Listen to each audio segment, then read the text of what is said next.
सीमा बुआ जी ने अपनी मांगे बताते हुए मिसेस यामिनी गिल से कहा, भाभी वो नई कार, वो ऑडी मेरे बेटे को दे दो और जब शनाया वापस आए तब उससे कहना कि मेरे पास 25 लाख रुपए कैश ले आए। क्योंकि मिसेस यामिनी गिल के पास कोई दूसरा ऑप्शन नहीं था, उन्होंने चुपचाप हामी भर दी। उनकी हामी को जानने के बाद सीमा बुआ जी मन ही मन में मुस्कुराते हुए बोली, अरे वाह, अब तो मेरे पास एक महंगी कार भी है और ढेर सारा पैसा भी। ये निकम्मा आहान तो मेरे लिए बड़ा लकी निकला। अब जब तक मेरे पास वो राज है तब तक मेरी जिंदगी आराम से कटेगी। जहां एक तरफ कोई आहान की वजह से खुशियां मना रहा था, आहान थोड़ा डिप्रेस महसूस कर रहा था।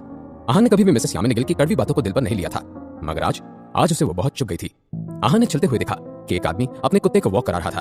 आहान ना ही उस कुत्ते को जानता था और ना ही उसके मालिक को, मगर पिछले 3 सालों से आहान रोज उन दोनों को घूमते हुए देखता था। उसने मन ही मन में कहा, हम किसी जानवर के साथ थोड़ा भी वक्त बिताते हैं तो हमें थोड़ा सा लगाव हो जाता है, लेकिन मॉम ने हमेशा मुझसे नफरत ही की है। तभी शनाया अपने बिल्डिंग से बाहर आई। उसने आहान की उदास आंखें देखी तो वो कैसे उस कुत्ते और मालिक को देख रहा था। ये देखकर शनाया अपने आंसुओं को बहने से रोक नहीं पाई। शनाया ने गले में पहने हुए मंगलसूत्र को छूकर कहा, मैं बहुत बड़ी बेवकूफ हूँ, आहान के दर्द को कभी समझ नहीं पाई। उसका दिल बहुत साफ है, अभी तो खुद से ही पहले वो मेरे और मॉम डैड के बारे में सोचता था। मुझे आज भी याद है हमारी शादी वाले दिन पापा ने हमें आशीर्वाद से कहा था कि हम सब एक टीम की तरह हैं, एक फैमिली की तरह। आहान ने तो वो बात सीरियसली ले ली, लेकिन मैं 3 साल के बाद इस बात का मतलब समझ रही हूँ। पता नहीं आहान कैसा महसूस कर रहा होगा। एकदम से शनाया को आहान का चेहरा याद आया और वो भागकर आहान के पास चली गई। आहान! अपना नाम सुनकर जैसे ही आहान पीछे मुड़ा, शनाया ने उसे हक कर लिया। आहान कुछ समझ नहीं पाया कि ये क्या हो रहा है।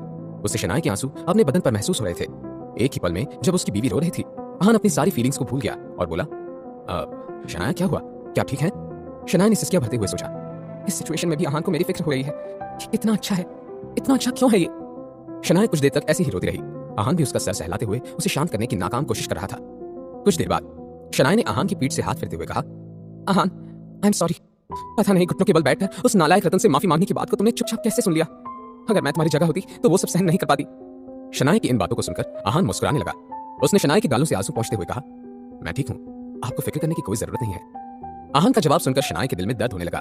उसने अपने दोनों हाथों से आहान का चेहरा पकड़ लिया और बोली, मैं तुम्हारी वाइफ हूँ, याद है ना, हम दोनों एक टीम है। तुम्हें मेरे सामने ठीक होने का दिखावा करने की कोई जरूरत नहीं है। मैं शर्मिंदा हूँ, मेरे होने के बावजूद भी तुम्हें वो सब सहना पड़ा। प्लीज मुझे माफ कर दो। आहान ने एक प्यारी सी मुस्कान के साथ अपनी बीवी को देखा। आज शनाया सच में उसकी फिक्र कर रही थी और ये देखकर आहान को बहुत अच्छा लग रहा था। उसने शनाया की आंखों में आंखें डालकर बोला, शनाया, आपको मुझे कभी भी सॉरी नहीं कहना है। आपकी कोई गलती नहीं है, आप कुछ गलती कर ही नहीं सकती। आज जो कुछ भी हुआ उसमें शनाया की कोई गलती नहीं थी। उल्टा वो खुद आहान के लिए एक बढ़िया सी कार खरीद कर आई थी, आहान के साथ मार्केट में भी गई थी। और इतना ही नहीं, शनाया ने तो आज सबके सामने बिना डरे आहान का साथ भी दिया था। ये सब तो सीमा बुआ जी और मिसेस यामिनी गिल की वजह से हो रहा था। शनाया ने फिर आहान से कहा, लेकिन मॉम की तो गलती है ना, उन्हें तुम्हारे साथ ऐसा पेश नहीं आना चाहिए था। शनाया की बात सुनकर आहान ने उसे गले लगा लिया। वो इस समय शनाया को परेशान होते हुए देखना नहीं चाहता था। आफ्टर ऑल आहान ने अपने आप से वादा किया था कि वो शनाया को हमेशा खुश रखेगा, इस दुनिया की सारी खुशियां उसे देगा। शनाया, कोई बात नहीं, मॉम बस थोड़ा गुस्सा थी, इसलिए उन्होंने ये सब कह दिया।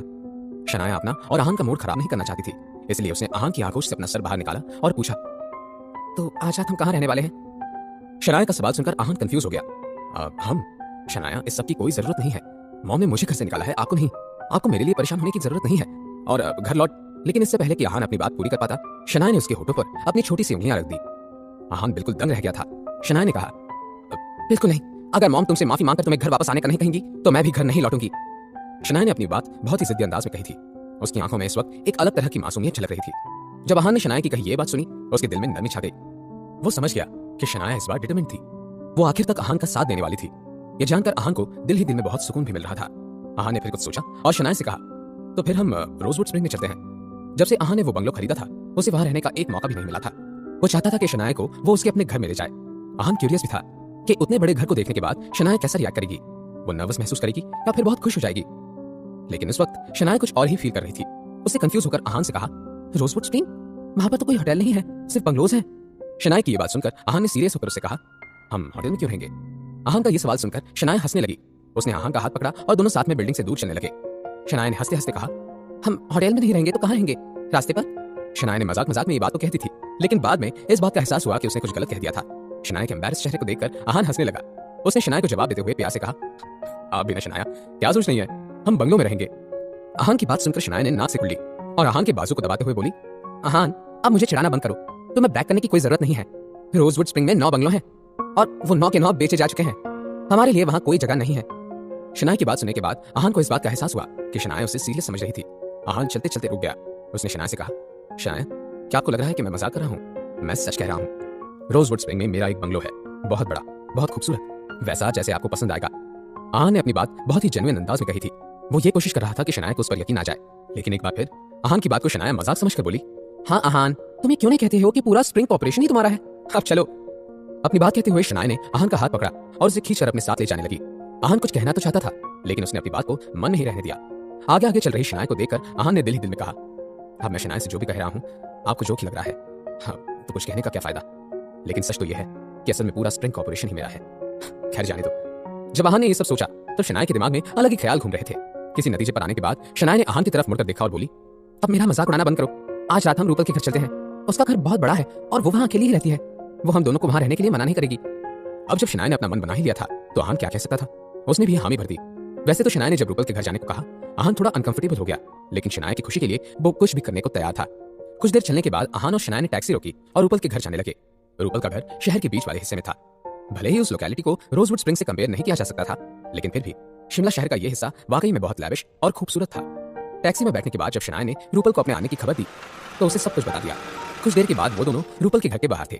शनाया और आहान एक दूसरे की तरफ देखते हुए खड़े थे। कोई भी दरवाजे पर डोरबेल बजाने के लिए आगे नहीं बढ़ रहा था। आहान ने कुछ सोचा और अपनी आंखों से इशारा करते हुए शनाया से बोला, क्या हम अंदर नहीं जा रहे? डोरबेल बजाते हैं। आहान की ये बात सुनकर शनाया हंसने लगी।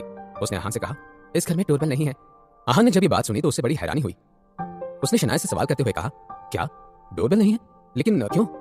शनाया ने आहान से ऐसे ही किसी सवाल की उम्मीद की थी। वो कुछ कदम आगे चलकर एक पौधे के पास गई और आहान से बोली, वो क्या है ना, जब रूपल छोटी थी तो उसका हाथ डोरबेल तक नहीं पहुंच पाता था और इस बात के लिए उसके कजिन्स उससे बहुत चिढ़ाते थे। वैसे तो रूपल ने बहुत एक्सरसाइज करके अपनी हाइट तो बढ़ा ली, लेकिन तब से रूपल को डोरबेल से नफरत थी। इसलिए जब उसने अपना घर लिया तो उसमें कोई डोरबेल नहीं लगवाई। ये बात सुनकर आहान का मुंह बन गया। उसने सोचा कि ऐसी कोई अजीब सी बात रूपल से ही रिलेटेड हो सकती है। शनाया ने फिर आगे कहा, डोरबेल ना होने का दूसरा रीजन ये है कि रूपल को घर पे मेहमान बुलाना अच्छा नहीं लगता। इसलिए अगर घर पर डोरबेल ही नहीं होगी तो लोग उसे परेशानी नहीं करेंगे। ये एक अजीब तरह का लॉजिक था। आहान ने फिर रूपल के इस बड़े से विला को देखते हुए मन ही मन में कहा, ये रूपल किसी चुड़ैल से कम नहीं है। एक तो इतने बड़े घर में अकेली रहती है और ऊपर से उसे कोई गेस्ट भी नहीं चाहिए। पता नहीं अगले कुछ दिन कैसे कटने वाले हैं। आहान ने फिर शनाया की तरफ देखा और उससे सवाल करते हुए कहा, तो फिर हम घर के अंदर कैसे जाएंगे? आहान के सवाल का जवाब देते हुए शनाया ने कहा, इस पौधे को उठाने में मेरी मदद करो। इसके नीचे एक स्पेयर चाबी रखी हुई है। आहान ने तुरंत शनाया की बात पर हामी भर दी और उसके पास चला गया। वो पौधा थोड़ा ज्यादा ही भारी था। उसे उठाने की कोशिश करते हुए आहान और शनाया थोड़े नजदीक आ गए, लेकिन हमेशा की तरह इस बार शनाया नर्वस नहीं हो रही थी, बल्कि उसके आहान की तरफ देखकर स्माइल किया। एकदम से आहान को कुछ याद आ गया और उसने शनाया से सवाल करते हुए कहा, शनाया, आप आज सुबह आप कार में मुझसे बेबी गर्ल या बेबी बॉय के बारे में कुछ पूछ रही थी। क्या इस बार शनाया अपने दिल की बात कह पाएगी? क्या आहान और शनाया का रिश्ता आगे बढ़ पाएगा या फिर से कोई बीच में आ जाएगा? रूपल के घर में आहान के अगले कुछ दिन कैसे बीतने वाले थे, जानने के लिए सुनते रहिए पॉकेट एफएम। शनाया ने कहा, इस पौधे को उठाने में मेरी मदद करो। इसके नीचे एक स्पेयर चाबी रखी हुई है। आहान और शनाया मिलकर उस पौधे को हटाने की कोशिश करने लगे। वो पौधा थोड़ा ज्यादा ही भारी था। आप रहने दीजिए शनाया, मैं इस प्लांट को उठा लूंगा, आहान ने शनाया से कहा। शनाया ने आहान को तुरंत मना कर दिया और बोली, आहान, मैं इतनी भी डेलिकेट नहीं हूँ। क्या तुम भूल गए? हम दोनों एक टीम है। शनाया आहान की एक बात भी नहीं सुनने वाली थी, इसलिए आहान ने भी उससे ज्यादा इंसिस्ट नहीं किया। थोड़ी कोशिश करने के बाद आहान शनाया को डायरेक्शंस देने लगा। शनाया, आप इस प्लांट को थोड़ा राइट में पुश कीजिए। लेकिन उसे उठाने की कोशिश करते हुए शनाया का बैलेंस बिगड़ गया और वो जाकर आहान पर गिर गई। इसके चक्कर में आहान और शनाया थोड़े ज्यादा ही नजदीक आ गए थे, इतने कि दोनों को एक दूसरे की सांसें तक महसूस हो रही थी।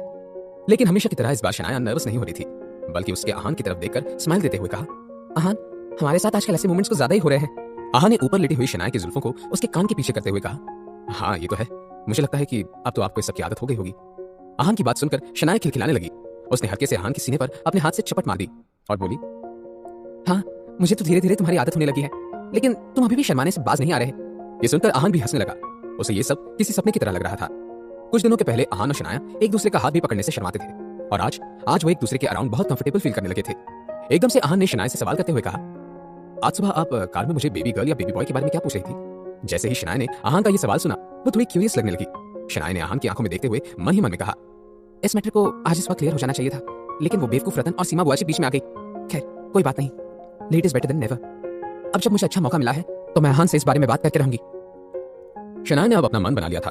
उसने फिर आहान की तरफ देखकर उससे कहा, आहान, वो मैं सोच रही थी कि क्यों ना हम दोनों।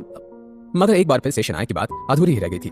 अचानक से रूपल के घर का दरवाजा खुला और उसने बाहर से आकर चिल्लाते हुए कहा, अपना ये शो बंद करो, ये क्या चल रहा है शनाया? आहान, क्या तुम अपने आप पर कंट्रोल नहीं कर सकते? वैसे मुझे तो तुमसे कोई ज्यादा उम्मीद भी नहीं है, बेशरम कह के। आहान को कोसते हुए रूपल उन दोनों के पास गई और शनाया का हाथ पकड़कर उसे खड़े होने में मदद करने लगी। शनाया आहान और रूपल से अपनी नजरें चुराने लगी। उसने एकदम से रूपल के बीच में आने की उम्मीद नहीं की थी। और रही बात आहान की, तो जब से उसने रूपल के घर जाने के लिए हामी भरी थी, उसने ऐसी बात सुनने के लिए अपने आप को प्रिपेयर कर लिया था। अपने कपड़े झटकते हुए आहान भी खड़ा हो गया। रूपल ने अजीब सी नजरों से आहान को देखा और फिर अपनी बेस्ट फ्रेंड से सवाल करते हुए बोली, शनाया, ये सब क्या हो रहा था? शनाया ने इस तरह जवाब देना शुरू किया मानो उसे अपनी हरकत का हिसाब दे रही हो। रूपल, वो मैं इस प्लांट के नीचे रखी हुई स्पेयर चाबी ढूंढ रही थी। वो प्लांट थोड़ा भारी था तो इसलिए मैंने आहान से हेल्प मांग ली। हम तो बस चाबी ही निकाल रहे थे कि मेरा बैलेंस चला गया और फिर जो तुमने देखा वो। शनाया के इतने डिटेल्ड एक्सप्लेनेशन को सुनकर आहान दंग रह गया। उसने अपने सामने खड़ी दोनों लड़कियों की तरफ बारी से देखते हुए मन ही मन में कहा, मुझे ऐसा क्यों लग रहा है कि जिस तरह शनाया रूपल को सब एक्सप्लेन कर रही है, मैं शनाया का पति नहीं, कोई दूसरा आदमी हूँ। उफ, इन लड़कियों की दोस्ती मुझे अजीब सी वाइब्स देती है। जब रूपल ने शनाया की ये बात सुनी, उसने शक भरी निगाहों से आहान की तरफ देखा और बोली, क्या ऐसा ही है? जब रूपल ने आहान से ये सवाल किया, उसका मुंह बन गया। आहान ने रूपल से नजरें फेरते हुए उससे कहा, मैं भला क्यों जवाब देने लगा? शनाया मेरी वाइफ है। तुम तो मुझसे इस तरह सवाल कर रही हो जैसे मैंने शनाया से कोई जबरदस्ती की है। आहान ने अपना जवाब तो दे दिया था, लेकिन शनाया ने उसका हाथ पकड़ते हुए उससे कहा, आहान, बात को बिगाड़ो मत। अपनी वाइफ की ऐसी वार्निंग को सुनकर आहान की आंखें रोल हो गई। उसने फिर रूपल की तरफ देखा और बोला, जी ऐसा ही है, ये सब एक एक्सीडेंट था, मैंने कुछ भी जानबूझकर नहीं किया है। आहान का जवाब सुनने के बाद रूपल ने कुछ सोचा और अपना फैसला सुनाते हुए बोली, अगले कुछ दिन तुम्हारी वाइफ मेरे साथ ही रहेगी, तो फिर तुम पहले फ्लोर पर ही रहना, समझ गए? ये सुनकर आहान की बोलती ही बंद हो गई। क्या ये लाइन आहान के कहने की नहीं थी? लेकिन शनाया की तरफ देखकर आहान ने बेमन से अपना सर हिला दिया। रूपल के इंस्ट्रक्शंस तो खत्म होने का नाम ही नहीं ले रहे थे। रूपल ने आगे आहान से कहा, और हाँ, एक बात अच्छे से याद रखो, मेरे परमिशन के बिना तुम सेकंड फ्लोर पर कदम नहीं रख सकते। अब आहान का सब्र जवाब दे दिया। उसने अपने सर पर हाथ रखते हुए कसम खाकर कहा, ठीक है, परेशान होने की कोई जरूरत नहीं है, मैं ऊपर नहीं आऊंगा। रूपल ने सोचा नहीं था कि आहान इतनी आसानी से मान जाएगा। उसने अपने कंधे को उचकाते हुए कहा, क्या तुम्हारे पास कोई दूसरा ऑप्शन है? चलो शनाया। ये कहकर रूपल ने आहान को पूरी तरह से नजरअंदाज कर दिया और शनाया का हाथ पकड़कर उसे साथ अंदर ले गई। आहान को अभी से यहाँ आने के अपने फैसले पर पछतावा हो रहा था, लेकिन कहते हैं ना, जो बीवी से करे प्यार वो कैसे करे इनकार। आहान भी घर के अंदर चला गया। अब जब लिविंग रूम में वो अकेला ही बैठा था तो आहान ने सोचा, चलो क्यों ना मिस्टर विक्रम को कॉल करके स्प्रिंग कॉर्पोरेशन और बाकी दूसरे बिजनेस का फॉलोअप ले लिया जाए। अपने फोन कॉल के नतीजे पर आते हुए आहान ने कहा, विक्रम जी, आप बिजनेस इंडस्ट्री में बहुत लंबे अरसे से काम कर रहे हैं, पर आपके तजुर्बे के अकॉर्डिंग हमारा प्रॉफिट या फ्यूचर दिखा रहा था। भले ही आहान को उसके पापा आदित्य रायजादा और उनके साथ काम करने वाले लोग पसंद नहीं थे, लेकिन मिस्टर विक्रम बहुत ही समझदार और लॉयल बिजनेसमैन थे। उनका एक्सपीरियंस और काम के लिए डेडिकेशन आहान को हमेशा इंप्रेस करते आया था, इसलिए मिस्टर विक्रम की राय आहान के लिए बहुत जरूरी थी। आहान से सवाल का जवाब देते हुए विक्रम ने कहा, यंग मास्टर, अगर सच कहूं तो शुरुआत में आपकी इन्वेस्टमेंट और डिसीजन मेकिंग से मैं खास खुश नहीं था, लेकिन हमारा इनिशियल प्रॉफिट बहुत कमाल का है। हमें 10 दिनों में जितना प्रॉफिट हुआ है उतना रायजादा ग्रुप्स में 3 महीनों का मार्जिन होता है। इसलिए आप बेफिक्र रहिए यंग मास्टर। अगर आपके दिमाग में कुछ और सजेशंस और प्रोजेक्ट्स होंगे तो मुझे बता दीजिए, हम उन पर भी काम शुरू कर सकते हैं। मिस्टर विक्रम आहान के परफॉर्मेंस से बहुत खुश थे, लेकिन आहान ने उनसे केयरलेस अंदाज में कहा, विक्रम जी, क्या जल्दी है? अब इस प्रॉफिट और रायजादा ग्रुप को बहुत ज्यादा देखना है, हमें जल्दबाजी करने की कोई जरूरत नहीं है। ये कहकर आहान ने फोन कर दिया। फोन की दूसरी तरफ से ये सुनकर मिस्टर विक्रम के चेहरे का रंग उड़ गया। मुझे इसी बात का डर रहता है, ये नया वारिस इतना स्मार्ट है कि कब क्या कर सकता है इसका कोई अंदाजा नहीं लगा सकता कोई। खैर छोड़ो, मुझे इस प्रॉफिट को किसी तरह सही जगह इन्वेस्ट करना है। यंग मास्टर को समझना वैसे भी नेक्स्ट इम्पॉसिबल टास्क है। दूसरी तरफ रूपल के घर में अपना काम खत्म करने के बाद आहान ने एक अंगड़ाई ले ली। आज का दिन उसके लिए बहुत बड़ा था। कुछ देर बाद उसने फिर से शनाया के लिए खाना भी बनाना था। अब वो थोड़ा थक गया था, इसलिए आहान ने सोचा कि शॉवर लेकर थोड़ा आराम करना चाहिए। आहान लिविंग रूम से अपने रूम की तरफ जा रहा था कि उसने कोई आवाज सुनी। क्या कोई दरवाजा खटखटा रहा है? लेकिन अरे हाँ, इस चुड़ैल के घर में डोरबेल ही नहीं है। लेकिन शनाया तो कह रही थी कि रूपल को मेहमान पसंद नहीं है, तो कौन होगा? न चाहते हुए भी आहान ने जैसे ही दरवाजा खोला, उसकी आंखें खुली की खुली रह गई। दरवाजे के बाहर एक यंग लड़का खड़ा था। वो दिखने में बहुत ही एक्साइटेड और हैंडसम लग रहा था, और वही एक्साइटमेंट उस लड़के की आवाज में भी झलक रही थी। अपने हाथों में लाल गुलाब का एक गुलदस्ता पकड़े वो लड़का अपने घुटने पर बल बैठ गया था और उसने कहा, रूपल, मुझसे शादी कर लो, मैं तुम्हें इस दुनिया का सारा प्यार और खुशी देना चाहता हूँ। क्योंकि अपने चेहरे के सामने उस लड़के ने लाल गुलाबों का गुलदस्ता पकड़ रखा था, इस वजह से वो लड़का देख नहीं पा रहा था कि सामने रूपल नहीं आहान खड़ा था। उस लड़के ने अपने प्रपोजल को आगे बढ़ाते हुए एक गाना भी शुरू किया। तुझे देखा तो ये जाना सनम, प्यार होता है दीवाना सनम। रूपल, मैं जानता हूँ कि ये शाहरुख खान का गाना बहुत पुराना है, लेकिन मेरी जान, तुम तो जानती हो ना कि प्यार का पुराना रोग है मुझे और इसका मर्ज बस तुम ही हो। एक गाना खत्म करने के बाद उस लड़के ने दूसरा गाना शुरू किया। आहान इस लड़के की तरफ देखते हुए मन ही मन में कहने लगा, क्या इस बेचारे को कोई दूसरी लड़की नहीं मिली? शायद इस लड़की को पता ही नहीं होगा कि रूपल एक जहन्नुम की चुड़ैल है।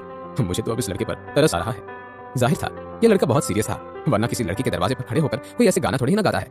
आहान ने थोड़ी हिम्मत करके उस लड़के के गाने को बीच में रखते हुए कहा, भाई मैं रूपल नहीं हूँ, तुम गलत इंसान को प्रपोज कर रहे हो। आहान ने हल्की सी खांसी के साथ उस लड़के को रोकने की कोशिश की थी।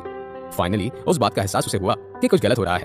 वो जल्दी से अपने पैरों पर सही से खड़ा हो गया और आहान की तरफ देखकर अजीब से एक्सप्रेशन के साथ बोला, तुम कौन हो और यहाँ मेरी रूपल के घर पे क्या कर रहे हो?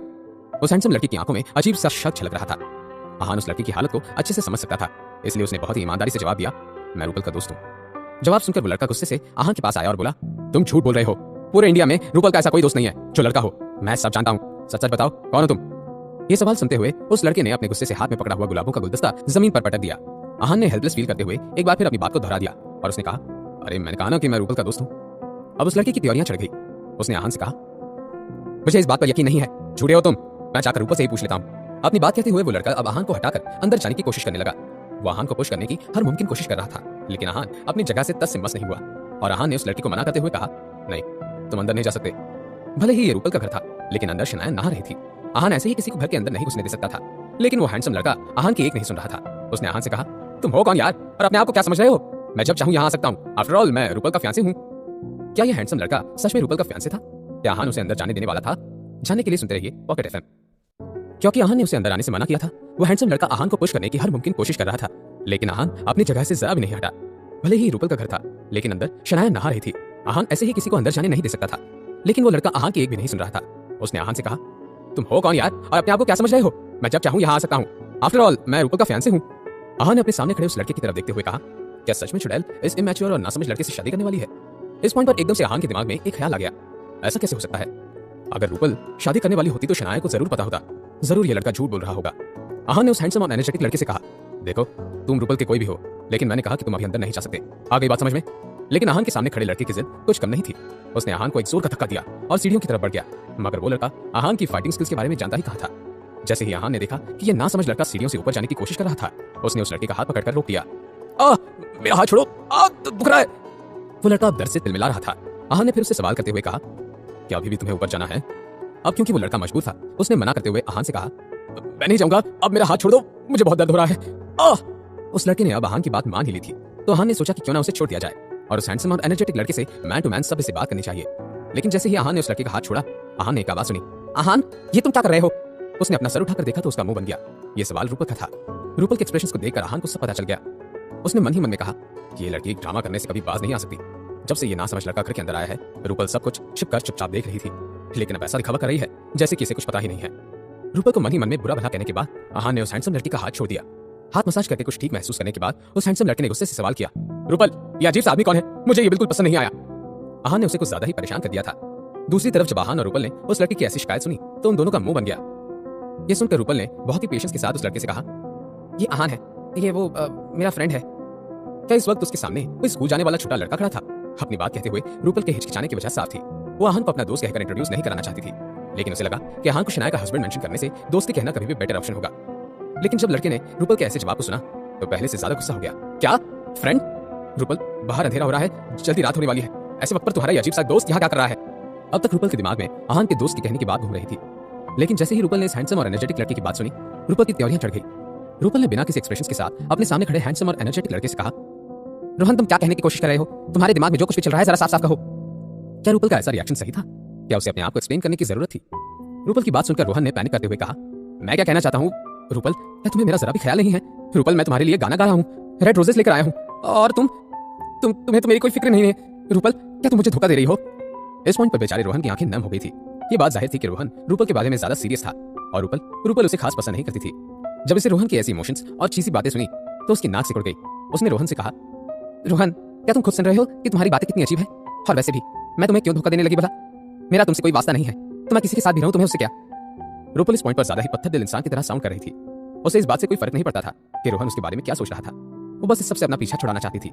जब आहान ने देखा कि रूपल रोहन के साथ किस तरह पेश आ रही थी तो आहान को उस हैंडसम और एनर्जेटिक लड़की की किस्मत पर तरस आ गया। उस बेचारे रोहन के लिए उसे बहुत बुरा लग रहा था। भले ही शनाया ने 3 सालों से आहान को कोई होप्स नहीं दी थी, लेकिन शनाया आहान के साथ कभी भी इस तरह बेरहमी से पेश नहीं आई थी। जाहिर था रूपल की बात सुनने के बाद रोहन का रिएक्शन अजीब होने वाला था।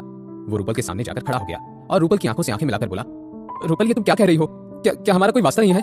रूपल क्या तुम भूल गई हो कि मैं तुम्हारा फियांसे हूँ? हमारे पेरेंट्स ने हमारी शादी तय की है। आजकल मैं तुम्हें मेरी वाइफ बनना है। अब रूपल का सबर जवाब दे गया। उसने रोहन की तरफ देखकर गुस्से में कहा, फियांसे? मैं नहीं चाहती हूँ कि तुम मेरे फियांसे रहो, और अगर हमारे पेरेंट्स ने शादी तय की है तो जाकर उनसे बात करो। तुमसे उन्होंने हाँ कहा होगा, मैंने नहीं।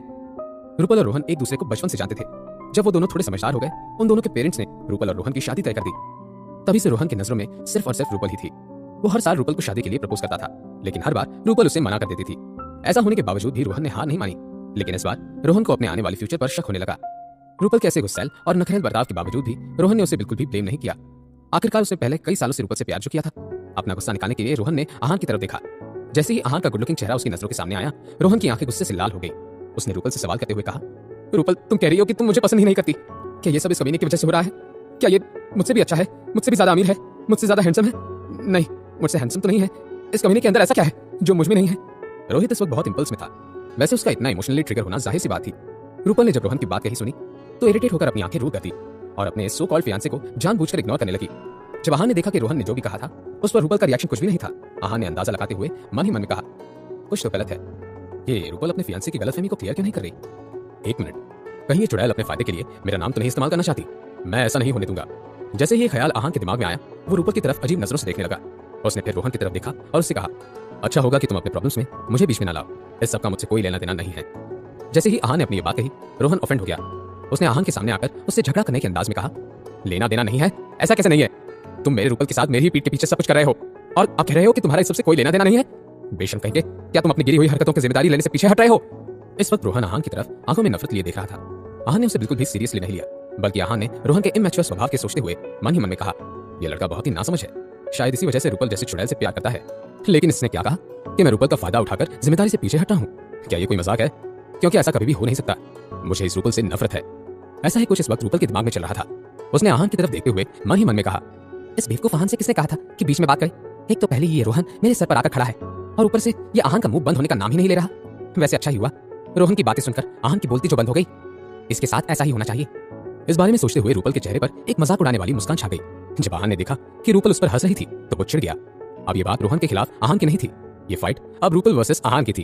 उन दोनों को इस बात का एहसास भी नहीं हुआ था कि इस वक्त आहान और रूपल रोहन से भी ज्यादा बचकाने बन रहे थे। आहान ने कुछ सोचकर अपना सीना चौड़ा करके रोहन से कहा, ठीक है, मैं मानता हूं कि मैंने तुम्हारी रूपल का फायदा उठाया है, अब तुम क्या कर लोगे? तुम कर क्या सकते हो? जैसे ही आहान ने अपनी बात खत्म की, रोहन और रूपल दोनों का चेहरा देखने लायक हो गया था। ये बात सुनकर जितनी हैरानी रोहन के चेहरे पर थी, उससे कई गुना ज्यादा शॉक रूपल थी। रूपल ने आहान की तरफ घूर कर देखा और उसे आंखों ही आंखों में बोली, आहान, ये तुम क्या कह रहे हो? क्या तुम्हें पता है इस बात का क्या मतलब है? आहान ने ये सब सिर्फ रूपल का मजाक उड़ाने वाली हंसी को गायब होते हुए देखने के लिए किया था, और वैसा ही हुआ। जब आहान ने रूपल को शॉक वाले एक्सप्रेशंस में देखा तो वो एक टेढ़ी मुस्कान के साथ हंसने लगा। उसने भी रूपल की तरफ देखकर आंखों ही आंखों में कहा, हाँ, मैं अच्छे से जानता हूं कि मैं क्या कह रहा हूं। अब हंसो ना, मैं देखना चाहता हूं कि अब तुम क्या करने वाली हो। जब आहान और रूपल के बीच आंखों ही आंखों में इशारों से बात चल रही थी, रोहन की हालत बदतर हो रही थी। वो इस पॉइंट पर इतना गुस्सा हो रहा था कि बेचारे के पैर कांप रहे थे। रोहन ने आहान के सामने खड़े होकर उससे कहा, अच्छा, तो तुम अपनी हरकतों को मान भी रहे हो? तुम्हारे अंदर इतनी हिम्मत? अब देखो मैं तुम्हारे साथ क्या करता हूं, बस मेरा वेट करना, मैं तुमको अच्छा सबक सिखाऊंगा। रोहन ने आहान को चैलेंज करते हुए कहा। आहान को ये सब बातें किसी छोटे बच्चे की तरह लग रही थी, इसलिए उसने रोहन से कैजुअली कहा, ठीक है, अब जाओ भी, क्या रात में तुम यहाँ हमारे साथ रहना चाहते हो? हमारी साथ सुनने के बाद रोहन को ऐसा लगा मानो कोई उसके जख्म पर नमक छिड़क रहा हो। उसने गुस्से से आहान को देखा और रूपल के घर से चला गया। रोहन आहान को कैसा सबक सिखाने की बात कर रहा था? क्या अब आहान के सर पर कोई नई मुसीबत आने वाली थी? आहान और शनाया के लिए रूपल के घर अगले कुछ दिन कैसे बीतने वाले थे, जानने के लिए सुनते रहिए पॉकेट एफएम। जब आहान ने मजाक में ये कह दिया कि उसने रूपल का फायदा उठाया था, रोहन की हालत बद से बदतर होने लगी थी। अच्छा, तुम्हारे अंदर बहुत हिम्मत है, अब देखो कि मैं तुम्हारे साथ क्या करता हूं। रोहन ने आहान को चैलेंज करते हुए कहा। आहान को ये सब बातें किसी छोटे बच्चे की तरह लग रही थी, इसलिए उसने रोहन से कैजुअली कहा, ठीक है, अब जाओ भी, क्या रात में तुम यहाँ हमारे साथ रुकना चाहते हो? हमारे साथ सुनने के बाद रोहन को ऐसा लगा मानो कोई उसके जख्म पर नमक छिड़क रहा था। उसने गुस्से से आहान को देखा और रूपल के घर से चला गया। जब रोहन वहां से चला गया, रूपल हैरानी भरी नजरों से आहान की तरफ देखने लगी। उसे अपनी आंखों पर और अपने कानों पर यकीन ही नहीं हो रहा था। क्या ये वही बुज़दिल और चुपचाप रहने वाला आहान है? ये इतना कैसे बदल गया? जब शनाया ने मुझसे कहा कि आहान ने उसके लिए यामिनी आंटी से भी बहस की, तो मुझे लगा शनाया बढ़ा चढ़ाकर बात कर रही थी। क्या आहान ने अभी सच में रोहन से पंगा ले लिया है? क्या आहान ये नहीं जानता कि रोहन का फैमिली बैकग्राउंड क्या है? या फिर आहान को इस सबसे कोई फर्क नहीं पड़ता कि रोहन रिवेंज लेने के लिए इसके साथ क्या क्या कर सकता है? मुझे तो उस दिन प्राइड रेस्टोरेंट में जो कुछ भी हुआ, तब से इस आहान पर शक हो रहा था। हो ना हो, आहान को देखकर ही उस विकी भाई का रवैया बदल गया था। लेकिन उस दिन आहान ने इस बारे में कुछ भी नहीं कहा। कुछ तो गड़बड़ है। मुझे कुछ भी करके इस सब का पता लगाना होगा। मुझे जानना ही है कि इस आहान में इतनी हिम्मत और कॉन्फिडेंस कहां से आया है। रूपल आहान के इस नए ब्रेव और बोल्ड अंदाज को देखकर दंग रह गई थी। जब आहान ने उसकी अजीब सी नजरों को अपने ऊपर महसूस किया, आहान का मुंह बन गया। रूपल, तुम मुझे ऐसे क्यों देख रही हो? कुछ हुआ है क्या? सवाल सुनते ही रूपल अपने सेंसेस में वापस लौटी और आहान की तरफ देखकर एटीट्यूड के साथ कहा, पता नहीं, आजकल तुम हवाओं में उड़ने लगे हो, लेकिन ज्यादा खुश होने की जरूरत नहीं है। अब मैं आ गई हूं, तुम्हारी पर काटने में मुझे ज्यादा देर नहीं लगेगी। जब आहान ने रूपल की कही ये बात सुनी, वो कंफ्यूज हो गया। रूपल, तुम क्या कहने की कोशिश कर रही हो? जरा साफ साफ कहो। रूपल आहान को हर वो सवाल पूछना चाहती थी जो उसके दिमाग में घूम रहा था, लेकिन फिर से उसने कुछ सोचा और फिर इस बात का फैसला किया कि वो आहान से कुछ भी नहीं कहेगी। और रूपल ने उससे कहा, मैं क्या कहूंगी, जाओ जाके खाना बना दो, बैठ कर टाइम पास करने से अच्छा होगा कि तुम घर के कुछ काम ही कर दो। चलो जल्दी करो, मुझे और शनाया को भूख लगी हुई है। अपनी ये बात कहने के बाद रूपल ऊपर जाने लगी। आहान रूपल की ऐसी बातें सुनकर दंग रह गया। क्या ये चुड़ैल मुझे अपने घर का नौकर समझ रही है? शनाया को भूख नहीं लगी हुई होती तो मैं इस रूपल की एक भी बात न सुनता। ये कहने के बाद आहान किचन की तरफ बढ़ गया। ऐसे ही 2-3 दिन निकल गए। इस वक्त के दरमियान आहान, शनाया और रूपल ने एक साथ बहुत मस्ती की, बहस भी की और आहान ने बहुत काम भी किया। उन तीनों की लाइफ से परेशानी कोसों दूर थी, लेकिन ऐसा हर किसी के साथ नहीं हो रहा था। इन 3 दिनों में मिसेस यामिनी गिल का सर दर्द से और इरिटेशन से फटा जा रहा था। एक तो हर रोज शनाया को कम से कम 50 बार कॉल करने के बाद भी शनाया उनके एक भी कॉल का जवाब नहीं दे रही थी। ऊपर से सीमा बुआ जी और रतन ने उनके घर में अपना बढ़िया डेरा जमा लिया था। सीमा बुआ जी ने शनाया के रूम को और रतन ने आहान के कमरे को हथिया लिया था और अब वो दोनों ही रहने लगे थे। इतना ही नहीं, मिसेस यामिनी गिल को उन दोनों के लिए 2 का 3 बार खाना और बीच बीच में चलने वाला चाय नाश्ता अकेले ही बनाना पड़ता था। सीमा बुआ जी या तो दिन भर सोफे पर फैले हुए टीवी देखती रहती थी और अगर वो करने से मन भर जाता था तो मिसेस यामिनी गिल के कपड़े और गहने पहनकर बैठ जाती थी। मिसेस यामिनी गिल अच्छे से जानती थी कि जब तक सीमा बुआ जी को 25 लाख रुपए कैश में नहीं मिलने वाले थे, वो यहीं उनके सर पर बैठकर उन्हें तंग करने वाली थी। अब मिसेस यामिनी गिल से ये सब सहन नहीं हो रहा था। उन्होंने एक बार फिर से शनाया को कॉल लगाया, लेकिन जैसे कि पिछले कुछ दिनों से हो रहा था, बहुत देर तक बजने के बाद भी किसी ने कोई जवाब नहीं दिया। मिसेस यामिनी गिल ने बहुत ही डिसअपॉइंटमेंट के साथ फोन नीचे रख दिया। अचानक से सीमा बुआ जी ने उनके पास आकर सवाल किया, भाभी क्या शनाया से बात हुई? वो कब वापस आ रही हैं? जैसे ही मिसेस यामिनी गिल ने सीमा बुआ जी की ये बात सुनी तो वो अपने होश में वापस लौटी। वो सीमा दीदी, मेरी अभी उसके साथ बात हुई है, वो कुछ दिनों में वापस आ जाएगी। सीमा बुआ जी नाराजगी के साथ बोली, भाभी क्या मैं आपको बेवकूफ लग रही हूँ? मैं आपका चेहरा अच्छे से पढ़ सकती हूँ। लगता है शनाया आपके कॉल का कोई जवाब नहीं दे रही है। मैंने सही कहा ना? मिसेस यामिनी गिल अपनी ननद का ये सवाल सुनकर दंग रह गई। उन्हें इस बारे में कैसे पता चल सकता था? मिसेस यामिनी गिल की हैरानी भरी खामोशी सीमा बुआ जी के इस अंदाज को सही साबित कर रही थी। सीमा बुआ जी ने फिर अपनी भाभी का अल्टीमेटम देते हुए कहा, भाभी मैं नहीं जानती कि आप ये कैसे करने वाली हैं, लेकिन अपनी बिगड़ी हुई बेटी को वापस लेकर आइए। अगर मुझे 3 दिन के अंदर 25 लाख रुपए नहीं मिले तो आपकी सारी हरकतें और मनोज शर्मा के साथ आपका रिश्ता मैं पूरे गिल खानदान को बता दूंगी, और आप इस गलतफहमी में मत रहिएगा कि मेरे पास कोई सबूत नहीं है। ये सुनकर मिसेस यामिनी गिल का चेहरा ही सफेद पड़ गया कि उन्होंने आखिर किसी का क्या बिगाड़ा था जो हर तरफ से मुसीबतों ने उन्हें घेर कर रखा था। सीमा बुआ जी ने और सुनाते हुए कहा, भाभी वैसे पहले तो आप जो भी कहती थी शनाया वैसा ही करती थी, लेकिन देखिए क्या दिन आ गया है। उस निकम्मे आहान के लिए शनाया ने आपको अपनी माँ को छोड़ दिया है। आप सच में अपनी बेटी को संभालने में फेल हो गई हैं भाभी। इस पॉइंट पर मिसेस यामिनी गिल को अपनी किस्मत और अपने निकम्मे दामाद पर बहुत गुस्सा आ रहा था, तो वो बुदबुदाने लगी, आहान तुम्हारी वजह से मुझे कैसे कैसे ताने सुनने पड़ रहे हैं। अगर तुमने शनाया को अपनी तरफ से ना किया होता तो शनाया मेरी हर बात मानने को तैयार रहती। मेरी ही गलती है, मुझे पहले ही शनाया से डिवोर्स पेपर्स पर साइन ले लेनी चाहिए थी, लेकिन तुम्हारी वजह से ऐसा नहीं हो पाया। और अभी सीमा ये तो मेरे सर पर ही बैठ गई है। हर दूसरे पल मुझे मनोज शर्मा का नाम लेकर ब्लैकमेल करने की कोशिश कर रही है। एक बार शनाया वापस आ जाए तो फिर मैं एक एक करके सब कुछ ठीक कर दूंगी। भले ही मिसेस यामिनी गिल के दिमाग में इतना सब कुछ चल रहा था, लेकिन उन्हें देखकर ऐसा लग रहा था कि इस वक्त वो बहुत दुखी थी। अपनी भाभी की ऐसी हालत का फायदा उठाने के लिए सीमा बुआ जी के दिमाग में एक ख्याल आ गया और उन्होंने मिस यामिनी गिल के फिक्रमंद लगते हुए कहा, भाभी वैसे मुझसे अब आपकी ये हालत देखी नहीं जा रही है। मैं आपको इस सबका एक उपाय बताती हूँ। अगर सब कुछ मेरे प्लान के मुताबिक हुआ तो ना ही शनाया पहले की तरह समझदार हो जाएगी, और साथ ही वो निकम्मा आहान उसे भी गिल परिवार और शनाया का पीछा छोड़कर हमेशा के लिए गायब होना पड़ेगा। जैसे ही मिसेस यामिनी गिल ने अपनी ननद की कही ये बात सुनी, उनके चेहरे के एक्सप्रेशंस पूरी तरह से बदल गए। उनकी आंखों में अब थोड़ी सी उम्मीद नजर आने लगी। मिसेस यामिनी गिल ने क्यूरियस लगते हुए सीमा बुआ जी से कहा, सीमा दीदी ऐसा कैसे हो सकता है? मगर कैसे? आपके पास कैसा प्लान है? मिसेस यामिनी गिल का सवाल सुनते ही सीमा बुआ जी कॉन्फिडेंट लगने लगी। आखिरकार पैसे मिल जाने से वो सब कुछ भूलने नहीं वाली थी। सीमा बुआ जी को आहान से बदला तो लेना ही था, इसलिए ये प्लान मिसेस यामिनी गिल के साथ ही सीमा बुआ जी के लिए भी बहुत जरूरी था। उन्होंने फिर अपना एक एक शब्द सोचकर समझकर कहते हुए अपना प्लान बताना शुरू किया। सीमा बुआ जी बोली, आसान है भाभी, आप पूरे शहर में ये बात फैला दीजिए कि अब आहान आपका दामाद नहीं है। आपकी प्यारी और कामयाब बेटी ने उससे अलग होने का फैसला ले लिया है, और इसी वजह से निकम्मा आहान अब से गिल खानदान का जमाई नहीं रहा। जाहिर सी बात है आपका इरादा साफ होगा, शनाया के लिए नया पति ढूंढना। सीमा बुआ जी की कही एक बात सुनकर मिसेस यामिनी की आंखों में चमक लौटने लगी। वैसे भी ये कैसे भूल सकती थी वो कि शनाया अब स्प्रिंग कॉर्पोरेशन के नए प्रोजेक्ट की हेड थी, और इस वजह से सभी बड़े बड़े खानदान शनाया के बारे में जानने में इंटरेस्टेड थे। और जिस तरह का आहान का रेपुटेशन था, वो एक मिडिल क्लास लड़का ऑफिस वर्कर था। किसी को भी इस बात से हैरत नहीं थी कि शनाया ने डिवोर्स लिया हुआ है। भले ही अब तक शनाया और आहान का डिवोर्स हुआ नहीं था, मिसेस यामिनी गिल कुछ ना कुछ करके वो दिन भी जल्दी लेकर आती। और सबसे जरूरी बात ये थी कि अब उन्हें रोकने के लिए शेखर गिल भी वहां नहीं थे। जिस तरह की उनकी हालत थी, वो इतने जल्दी हॉस्पिटल से वापस नहीं आने वाले थे। इस सब के बारे में कैलकुलेटिव होकर सोचने के बाद मिसेस यामिनी गिल बहुत एक्साइटेड महसूस करने लगी। ये आइडिया उसकी पूरी जिंदगी बदल सकता था। अगर सच में ये सब मुमकिन हुआ तो मैं शनाया के लिए एक बहुत अच्छा लड़का ढूंढूंगी। ऐसा लड़का जो स्टेटस में गिल परिवार से भी बड़ा हो, ऐसा लड़का जो उस आहान से 1000 गुना बेहतर होगा। मिसेस यामिनी गिल ने मन ही मन में कहा। उनकी सारी एक्साइटमेंट धरी की धरी रह गई। मिसेस यामिनी गिल ने परेशान लगते हुए सीमा बुआ जी से कहा, लेकिन सीमा दीदी, शनाया खुद घर छोड़कर गई है। उसने आहान का साथ देने का फैसला किया है। हम उसे वापस कैसे लाएंगे? और वो तो कभी डिवोर्स पेपर पर साइन करने के लिए भी मानेगी नहीं। मिसेस यामिनी गिल का ये सवाल सुनकर सीमा बुआ जी कुछ देर के लिए सोच में डूब गई। ये प्रॉब्लम तो बहुत सीरियस थी। शनाया की मर्जी के बिना कुछ भी नहीं हो सकता था, लेकिन अगर शनाया को कुछ पता ही नहीं चल पाए तो शायद ये सब मुमकिन था। जैसे ही सीमा बुआ जी के दिमाग में ख्याल आया तो वो एक टेढ़ी मुस्कान के साथ हंसने लगी। सीमा बुआ जी ने अपनी भाभी से कहा, भाभी ये हो सकता है, बस हमें शनाया को इस सब के बारे में पता लगने नहीं देना है। आगे हम जो करेंगे उससे हमारी सारी प्रॉब्लम्स खत्म हो जाएंगी। मिसेस यामिनी गिल ने ये बात सुनी तो वो क्यूरियस हो गई। अगर ऐसा कोई रास्ता था जिससे आहान को धक्के मारकर गिल परिवार से निकाला जा सकता था तो मिस यामिनी गिल कुछ भी करने के लिए तैयार थी। उन्होंने अपनी ननद से सवाल करते हुए कहा, क्या सीमा दीदी ऐसा मुमकिन है? ये तो बहुत अच्छी बात है, लेकिन हम करने के वाले हैं। मिसेस यामिनी गिल और सीमा बुआ जी आंखों पर इस वक्त आहान से नफरत की पट्टी बांधी हुई थी, और इसीलिए अपना इरादा पूरा करने के लिए वो किसी भी हद तक जाने के लिए तैयार थी। मिसेस यामिनी गिल के पूछे हुए सवाल को सुनकर सीमा बुआ जी मुस्कुराने लगी। उनकी आंखों में एक अलग तरह की आग जल रही थी। अपनी भाभी के सवाल का जवाब देते हुए सीमा बुआ जी ने कहा, स्वयंवर। मिसेस यामिनी गिल और सीमा बुआ जी अब क्या करने वाले थे? क्या सच में शनाया का स्वयंवर होने वाला था? क्या मिसेस यामिनी गिल अपनी ही बेटी के साथ ऐसे होने देने वाली थी? जानने के लिए सुनते रहिए पॉकेट एफएम। स्वयंवर। सीमा बुआ जी की कही ये बात सुनकर मिसेस यामिनी गिल को समझ नहीं आया कि उन्हें कैसे रिएक्ट करना चाहिए।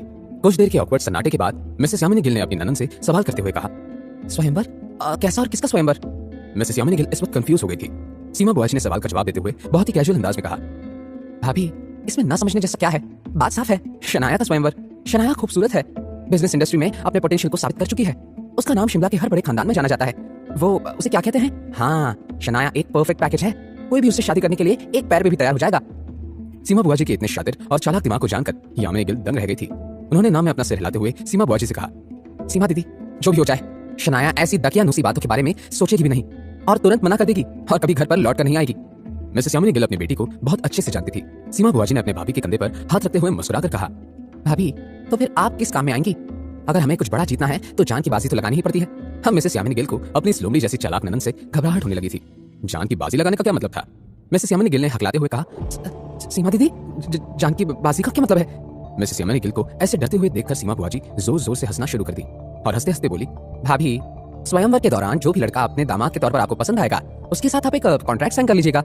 एक बार वो कॉन्ट्रैक्ट साइन हो जाए तो शनाया को उस लड़के के साथ जाना ही होगा और शनाया अगर ऐसा करने से मना करती है तो आपको अपनी बाकी की जिंदगी जेल में बितानी पड़ेगी।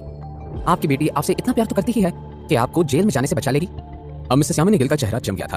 इनडायरेक्टली ये औरत शनाया को बेचने की बात कर रही थी और वो भी इस कीमत पर कि मिसेस यामिनी गिल को जेल जाना पड़े। कुछ देर तक अपनी ननन की कही बातों को प्रोसेस करने के बाद आखिरकार मिसेस यामिनी गिल अपने होश में वापस लौटी। उन्होंने बिना ज्यादा देर सोचे अपना फैसला कर लिया और बहुत ही फर्म अंदाज में अपने चालाक ननन से कहा, बिल्कुल नहीं, ऐसा कभी नहीं होगा। एक तो ना ही मिसेस यामिनी गिल अपनी बेटी को किसी चीज की तरह समझती थी और ना ही वो किसी बेवकूफ और लालची औरत के कहने पर अपनी जिंदगी को खतरे में डालना चाहती थी। इसलिए उन्होंने अपना फैसला सुना दिया था। दूसरी तरफ पिछले 3 दिनों की तरह आहान आज भी रूपल और शनाया के लिए सुबह का नाश्ता बना रहा था। फ्रूट जूस, शनाया की पसंद की इडली और चटनी के साथ ही आहान ने रूपल के लिए फ्रेंच टोस्ट बना दिया था।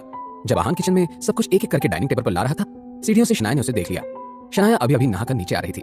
जैसे ही उसने देखा कि आहान उसकी खुशी के लिए कितनी मेहनत कर रहा है तो शनाया के दिल में नरमी छा गई। उसने दूर से ही आहान को देखते हुए एक चेहरे पर स्माइल लाई। उसने मन ही मन में कहा, आहान बहुत परफेक्ट है, सबसे परफेक्ट। पता नहीं ये बात समझने में मुझे इतनी देर क्यों लग गई, पता नहीं मैं इतनी स्टूपिड क्यों हूँ। आहान ने इस वक्त एक नॉर्मल सी मरून रंग की टी शर्ट और सफेद रंग के पैंट्स पहने हुए थे। उसकी 6 फीट की हाइट, सुपर टोन बॉडी और गहरी आंखें देखते हुए शनाया कितनी देर तक वहीं खड़ी रही उसे भी पता नहीं चला। एकदम से शनाया का ध्यान आहान के चेहरे पर गया और वो थोड़ी सरप्राइज हो गई। शनाया ने ध्यान से आहान की नाक को देखते हुए अपने आप से ही कहा, क्या आहान की नाक इतनी क्यूट है? मैंने कभी ध्यान ही नहीं दिया, एकदम लंबी और सीधी। जब आहान की नाक को साइड से देखा जाए तो और भी ज्यादा क्यूट लगती है, लेकिन जब सामने से देखा जाए तो आहान बहुत सीरियस लगता है। उफ यार, मेरा अभी इतना हैंडसम क्यों है? आहान तो एक सक्सेसफुल मॉडल बन सकता है। मॉडल ही नहीं, आहान बॉलीवुड का एक जाना माना एक्टर भी बन सकता है। जब शनाया आहान को देखते हुए मन ही मन में उसकी तारीफों के पुल बांध रही थी, पीछे से रूपल भी आ गई। जब उसने देखा कि 15 मिनट पहले नीचे आई शनाया अभी भी यही खड़ी थी तो वो कंफ्यूज हो गई। रूपल ने फिर शनाया की नजरों को फॉलो किया और देखा कि उसकी बेस्ट फ्रेंड आहान को देख रही थी और इतना ही नहीं, शनाया अकेले में ही स्माइल भी कर रही थी। ये सिचुएशन देखकर रूपल का मुंह बन गया। उसने 1-2 बार धीरे से शनाया का नाम पुकारा, लेकिन शनाया का ध्यान कहीं और ही था। अब रूपल का पेशेंस खत्म हो गया था और उसने शनाया को हल्के से धक्का देते हुए कहा, शनाया क्या तुम ठीक हो? ये क्या चल रहा है? एकदम से किसी के छूने से शनाया अपने होश में वापस लौटी और रूपल को देखकर बोली, रूपल क्या कर रही हो यार? मुझे अभी हार्ट अटैक आ जाता। रूपल ने जब अपनी बेस्ट फ्रेंड को कही ये बात सुनी वो अपना सर पीटने लगी। रूपल ने फिर शनाया से कहा, डार्लिंग हार्ट अटैक तो मुझे आ गया होता, ये देखकर कि तुम अपने ही हस्बैंड को ताड़ रही हो और वो भी ऐसे छिपकर, मानो वो तुम्हारा नहीं किसी और का हस्बैंड हो। रूपल की कही ये बात सुनकर शनाया ने अपनी नाक सिकुड़ ली। उसने अपने आप को एक्सप्लेन करते हुए कहा, रूपल ये तुम क्या कर रही हो यार?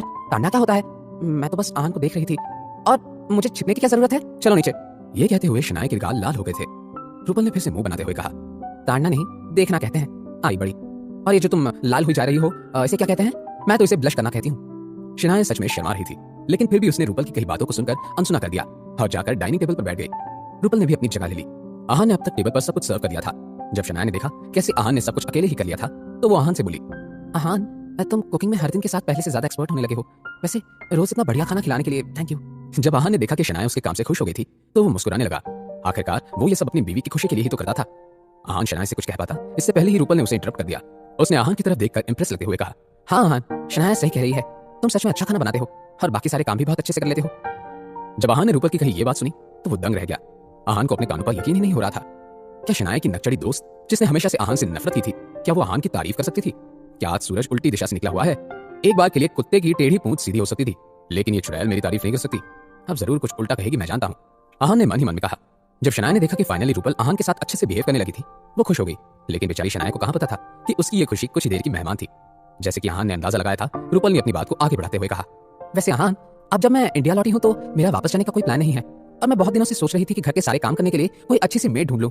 मैं उसे बहुत अच्छी सैलरी भी ऑफर कर सकती हूँ, लेकिन ऐसी कोई मेड मिल ही नहीं। क्या ना तुम मेरे घर पर जॉब कर लो, मैं तुम्हें बहुत अच्छे पैसे दूंगी। और हाँ, इतना ही नहीं, तुम यहाँ रह भी सकते हो। इसी बहाने शनाया और मैं पहले की तरह सब कुछ साथ में करेंगे। रूपल ने आहान को ये जॉब ऑफर इतनी सच्ची स्माइल से दिया था कि शायद ही कोई समझ पाता कि उसके असल इरादे क्या थे। आहान ने जैसे ही रूपल की कही ये बात सुनी, उसका मुंह बन गया। आहान ने रूपल को कोसते हुए मन ही मन में कहा, मैंने कहा था ना, ये चुड़ैल कभी अपनी हरकतों से बाज नहीं आएगी। मुझे अपने घर का काम वाला बनाना चाहती है। ऊपर से इस रूपल को तो मेरी ही बीवी पर हक भी जमाने का मास्टर प्लान भी तैयार है, सिर्फ क्योंकि शनाया यहाँ पर बैठी है, वरना मैं इस रूपल के मुंह पर ये गर्म कॉफी फेंक देता। आहान की फ्रस्ट्रेशन उसकी आंखों में साफ थी। अगले ही पल रूपल ने इस तरह कॉफी का कप उठाया मानो वो आहान के दिल में चल रही सारी बातें सुन रही थी और अब आहान को चुनौती भी दे रही थी। जब शनाया ने देखा कि अब ये दोनों एक बार फिर से शुरू होने वाले थे, तो उसने गहरी सांस ली और कोई बहाना बनाते हुए आहान से बोली, आहान प्लीज मेरे लिए ब्रेड ले आओगे। आहान ने शनाया की बात सुनी तो तुरंत हाँ में सर हिला दिया और रूपल को घूरते हुए किचन में चला गया। जैसे ही आहान वहां से चला गया था, शनाया ने रूपल के हाथ पर हल्के से मारकर कहा, रूपल तुम आहान से ऐसे दिल दुखाने वाली बातें क्यों कहती हो? मुझे अच्छा नहीं लगता। अगली बार से ऐसे मत कहना। क्या तुम्हें दिख नहीं रहा कि वो मेरी खुशी के लिए कितना कुछ कर रहा है? तुम उसे आगे से हर्ट नहीं कर सकती, समझ गई? शनाया की डांट सुनकर रूपल ने मुंह बनाकर उसे कहा, क्या तुम इतने सालों की दोस्ती के ऊपर उस बेवकूफ आहान को चुन रही हो? शनाया ने रूपल के इस सवाल को सुनकर भी अनसुना कर दिया और अपनी जगह से उठ गई। फिर शनाया ने किचन की तरफ जाते हुए रूपल से कहा, तुमने सही पहचाना, अब आगे से ख्याल रखना वरना मैं गुस्सा हो जाऊंगी। शनाया को जाते हुए देखकर रूपल ने गुस्से से अपना फ्रेंच टोस्ट खा लिया। जैसे ही रूपल ने टेस्ट किया, उसके एक्सप्रेशन ही बदल गए। रूपल ने अपने आप से कहा, आहान को वो ऑफर मैंने गुस्सा दिलाने के लिए कहा था, लेकिन लगता है कि वो खाना बनाने में सच में एक्सपर्ट है। थोड़ी ही देर बाद आहान से फिर से पूछती हूँ, शायद मेरे घर पर काम करने के लिए मान जाए। रूपल के फैलाए हुए रायते को साफ करने के लिए शनाया किचन में गई थी। उसने देखा कि आहान उसके लिए ब्रेड को बटर लगा रहा था। शनाया जल्दी से आहान के पास गई और उसका हाथ पकड़ते हुए बोली, आहान मैंने रूपल को समझा दिया, वो आगे से ऐसा नहीं करेगी। आहान ने इस और कुछ भी नहीं कहा, बस एक स्माइल के साथ शनाया को देखने लगा। कब शनाया ने देखा कि आहान उसके पल की झपकाए बिना देख रहा था, तो वो खिलखिलाकर हंसने लगी। आहान ने शनाया से सवाल करते हुए कहा, शनाया आप ऐसे क्यों हंस रही हैं? आहान का सवाल सुनकर शनाया और जोर से हंसने लगी। कुछ देर तक ऐसे ही हंसने के बाद शनाया ने आहान के कान के करीब जाकर कहा, आहान इसे ताड़ना कहते हैं, क्या तुम मुझे ताड़ रहे हो? शनाया की कही ये बात सुनकर आहान की आंखें खुली की खुली रह गई। एक ही वक्त पर नर्वस हो रहा था वो और शर्मा भी रहा था। आहान ने फिर कुछ सोचा और हाथ में पकड़े ब्रेड को शनाया को देकर कहा, मैं तो बस आपको देख रहा था, ये ताड़ना कैसा शब्द है और पता नहीं आप ये सब नई चीजें कहां से सीख रही हैं। जब शनाया ने देखा कि आहान शर्म के मारे उससे नजरें चुरा रहा था, तो उसने फिर से आहान को छेड़ते हुए कहा, और ये जो तुम लाल हो रहे हो, इसे ब्लश कहते हैं। जब शनाया आहान को ऐसा चिढ़ा रही थी, किचन के दरवाजे पर खड़ी रूपल ने अपने आप से कहा, ये लड़की तो गई काम से। क्या शनाया आहान को अपनी सारी फीलिंग्स बताने वाली थी? सीमा बुआ जी का अगला कदम क्या होने वाला था? क्या मिसेस यामिनी गिल अपना फैसला बदलने वाली थी? जानने के लिए सुनते रहिए पॉकेट एफएम। ये लड़की तो गई काम से, मेरी ही लाइंस यूज करके अपने हस्बैंड के साथ फ्लर्ट करने की कोशिश कर रही है। अब रूपल से ये सब देखा नहीं जा रहा था। वो सीधे किचन के अंदर गई और आहान और शनाया को इनडायरेक्ट अंदाज में ताना मारते हुए बोली, पता नहीं लोग ये पब्लिक डिस्प्ले ऑफ अफेक्शन घर की 4 दीवारों में क्यों करते हैं? मुझे सोशल मीडिया पर ऐसे कुछ कपल्स का पता है जो अपनी रोमांटिक फोटोज को पोस्ट करके लाखों रुपए कमा लेते हैं। वैसे अगर कोई चाहे तो वो भी अपने फोटोज पोस्ट कर सकते हैं, पैसे भी कमाना हो जाएगा और मेरे जैसे बाकी लोगों को इरिटेट भी नहीं होगा। रूपल के इस टॉन्ट को सुनकर शनाया ने उसे देखकर अपना मुंह बना लिया। तभी आहान ने कुछ सोचा और रूपल से सवाल करते हुए कहा, रूपल वैसे ये आइडिया अच्छा है, लेकिन एक बात बताओ, क्या तुम्हें ये लगता है कि हम एक परफेक्ट कपल हैं जो सिर्फ अपनी फोटोज पोस्ट करके ही बहुत फेमस हो सकते हैं? शनाया, जरूर हम दोनों साथ में बहुत अच्छे लगते हैं। तुम्हारा इस पर क्या कहना है रूपल? जैसे ही रूपल ने कही ये बात सुनी, उस बेचारी की बोलती बंद हो गई। रूपल ने इरिटेट होकर अपने आप से ही कहा, मैंने ऐसा तो कभी नहीं कहा था, ये आहान कुछ ज्यादा ही दिमाग और मुंह चलाने लगा है। रूपल ने दोनों की तरफ अजीब नजरों से देखा और पैर पटकते हुए किचन से बाहर चली गई।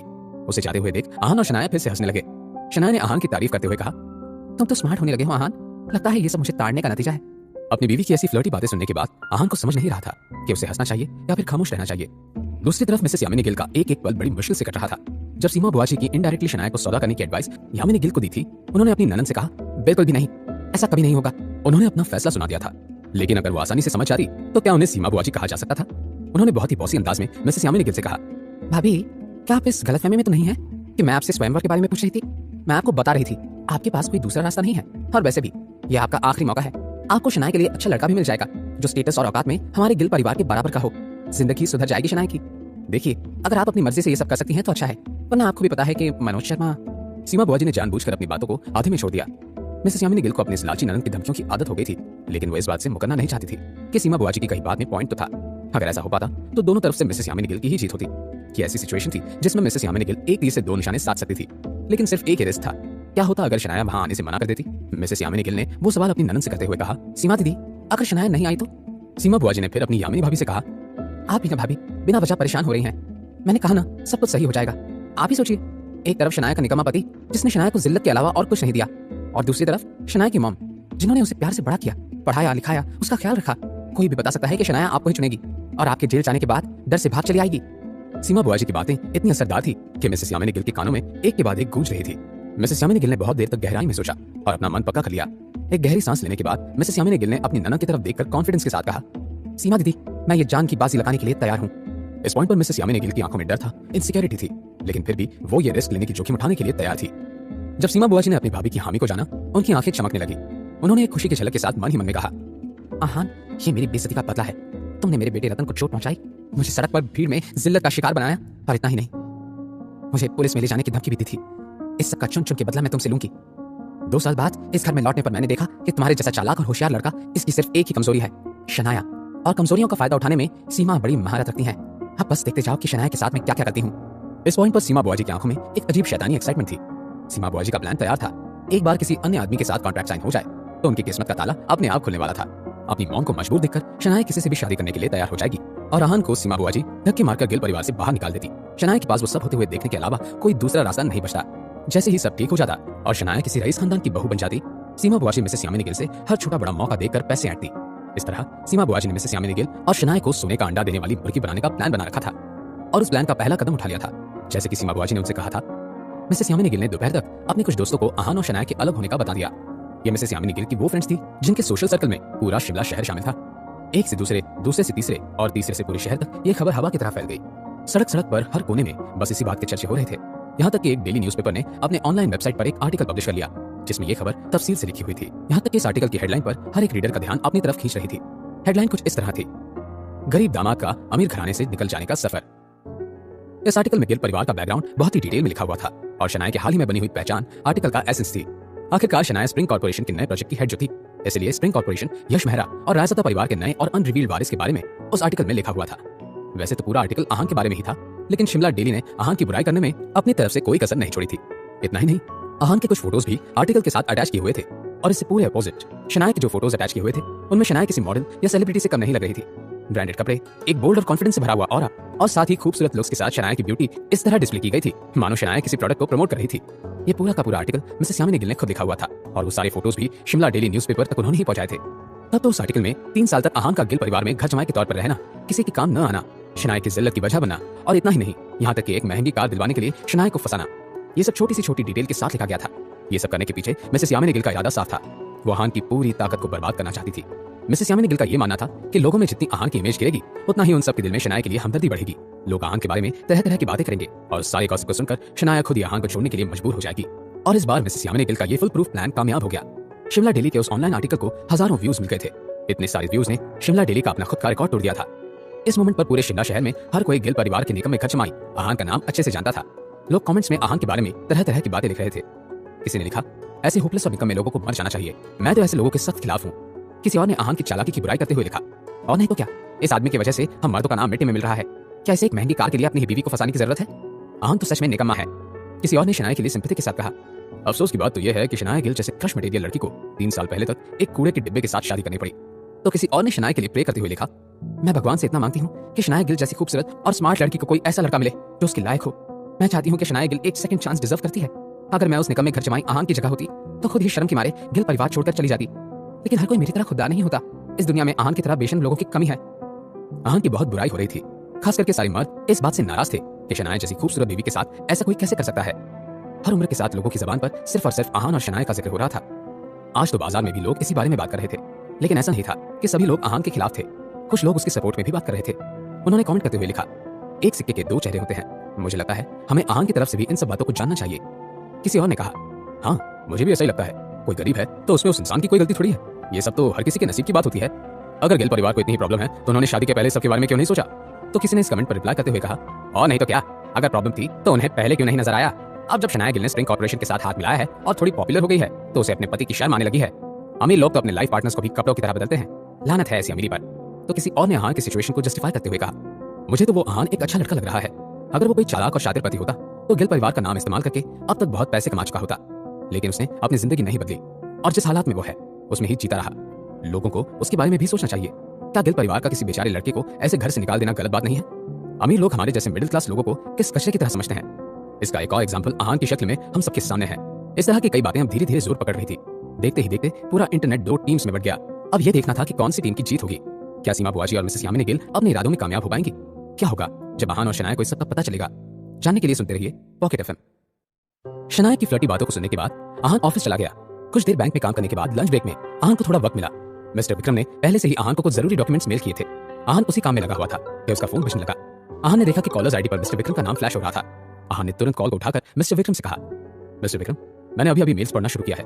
मैं थोड़ी देर में आपको वापस कॉल करता हूँ। अपनी ये बात कहने के बाद आहान कॉल काटने ही वाला था कि उसने फोन की दूसरी तरफ विक्रम की आवाज सुनी। उन्होंने आहान से कहा, यंग मास्टर, क्या आपको शिमला डेली न्यूज़पेपर के बारे में पता है? आहान ने जब ये सवाल सुना तो कंफ्यूज हो गया। शिमला डेली का जिक्र आहान के लिए थोड़ा अनएक्सपेक्टेड था। उसने सवालिया अंदाज में मिस्टर विक्रम से कहा, शिमला डेली?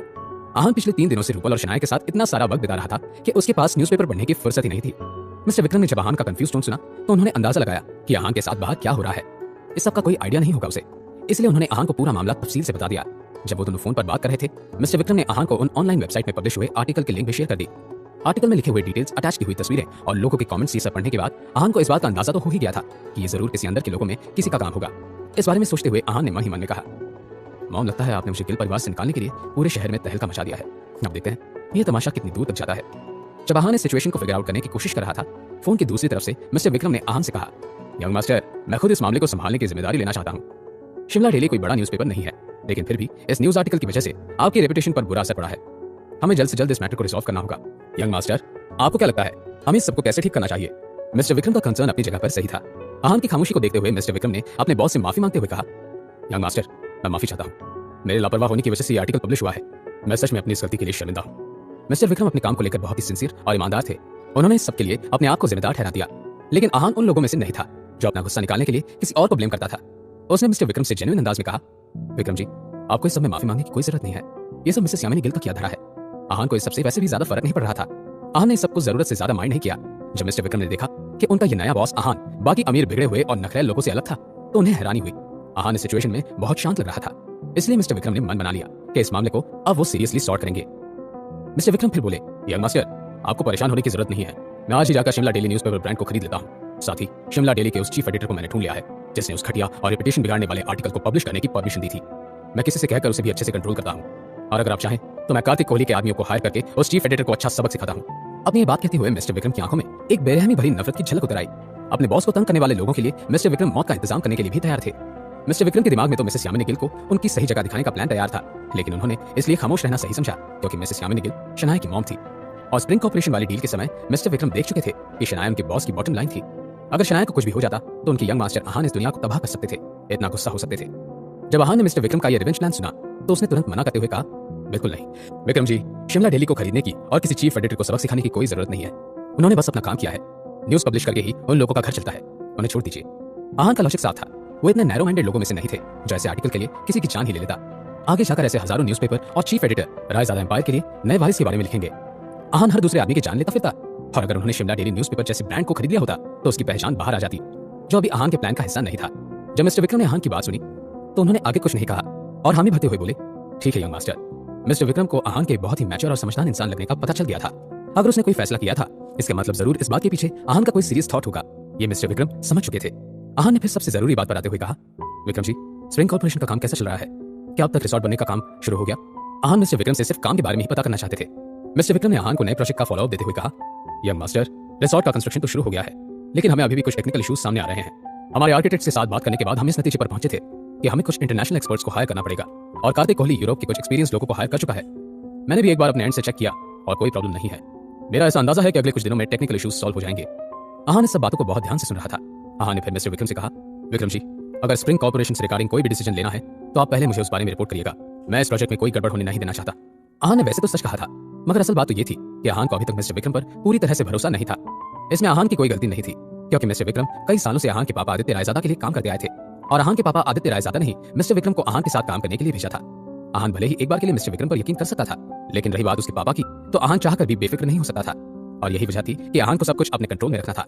मिस्टर विक्रम को आहान की बातों के बारे में कुछ अजीब नहीं लगा और उन्होंने नॉर्मली हामी भर दी। उसी वक्त शिमला की एक जानी मानी एप्पल वाइनरी में रोहन हाथ में टीवी का रिमोट लेकर बैठा हुआ था।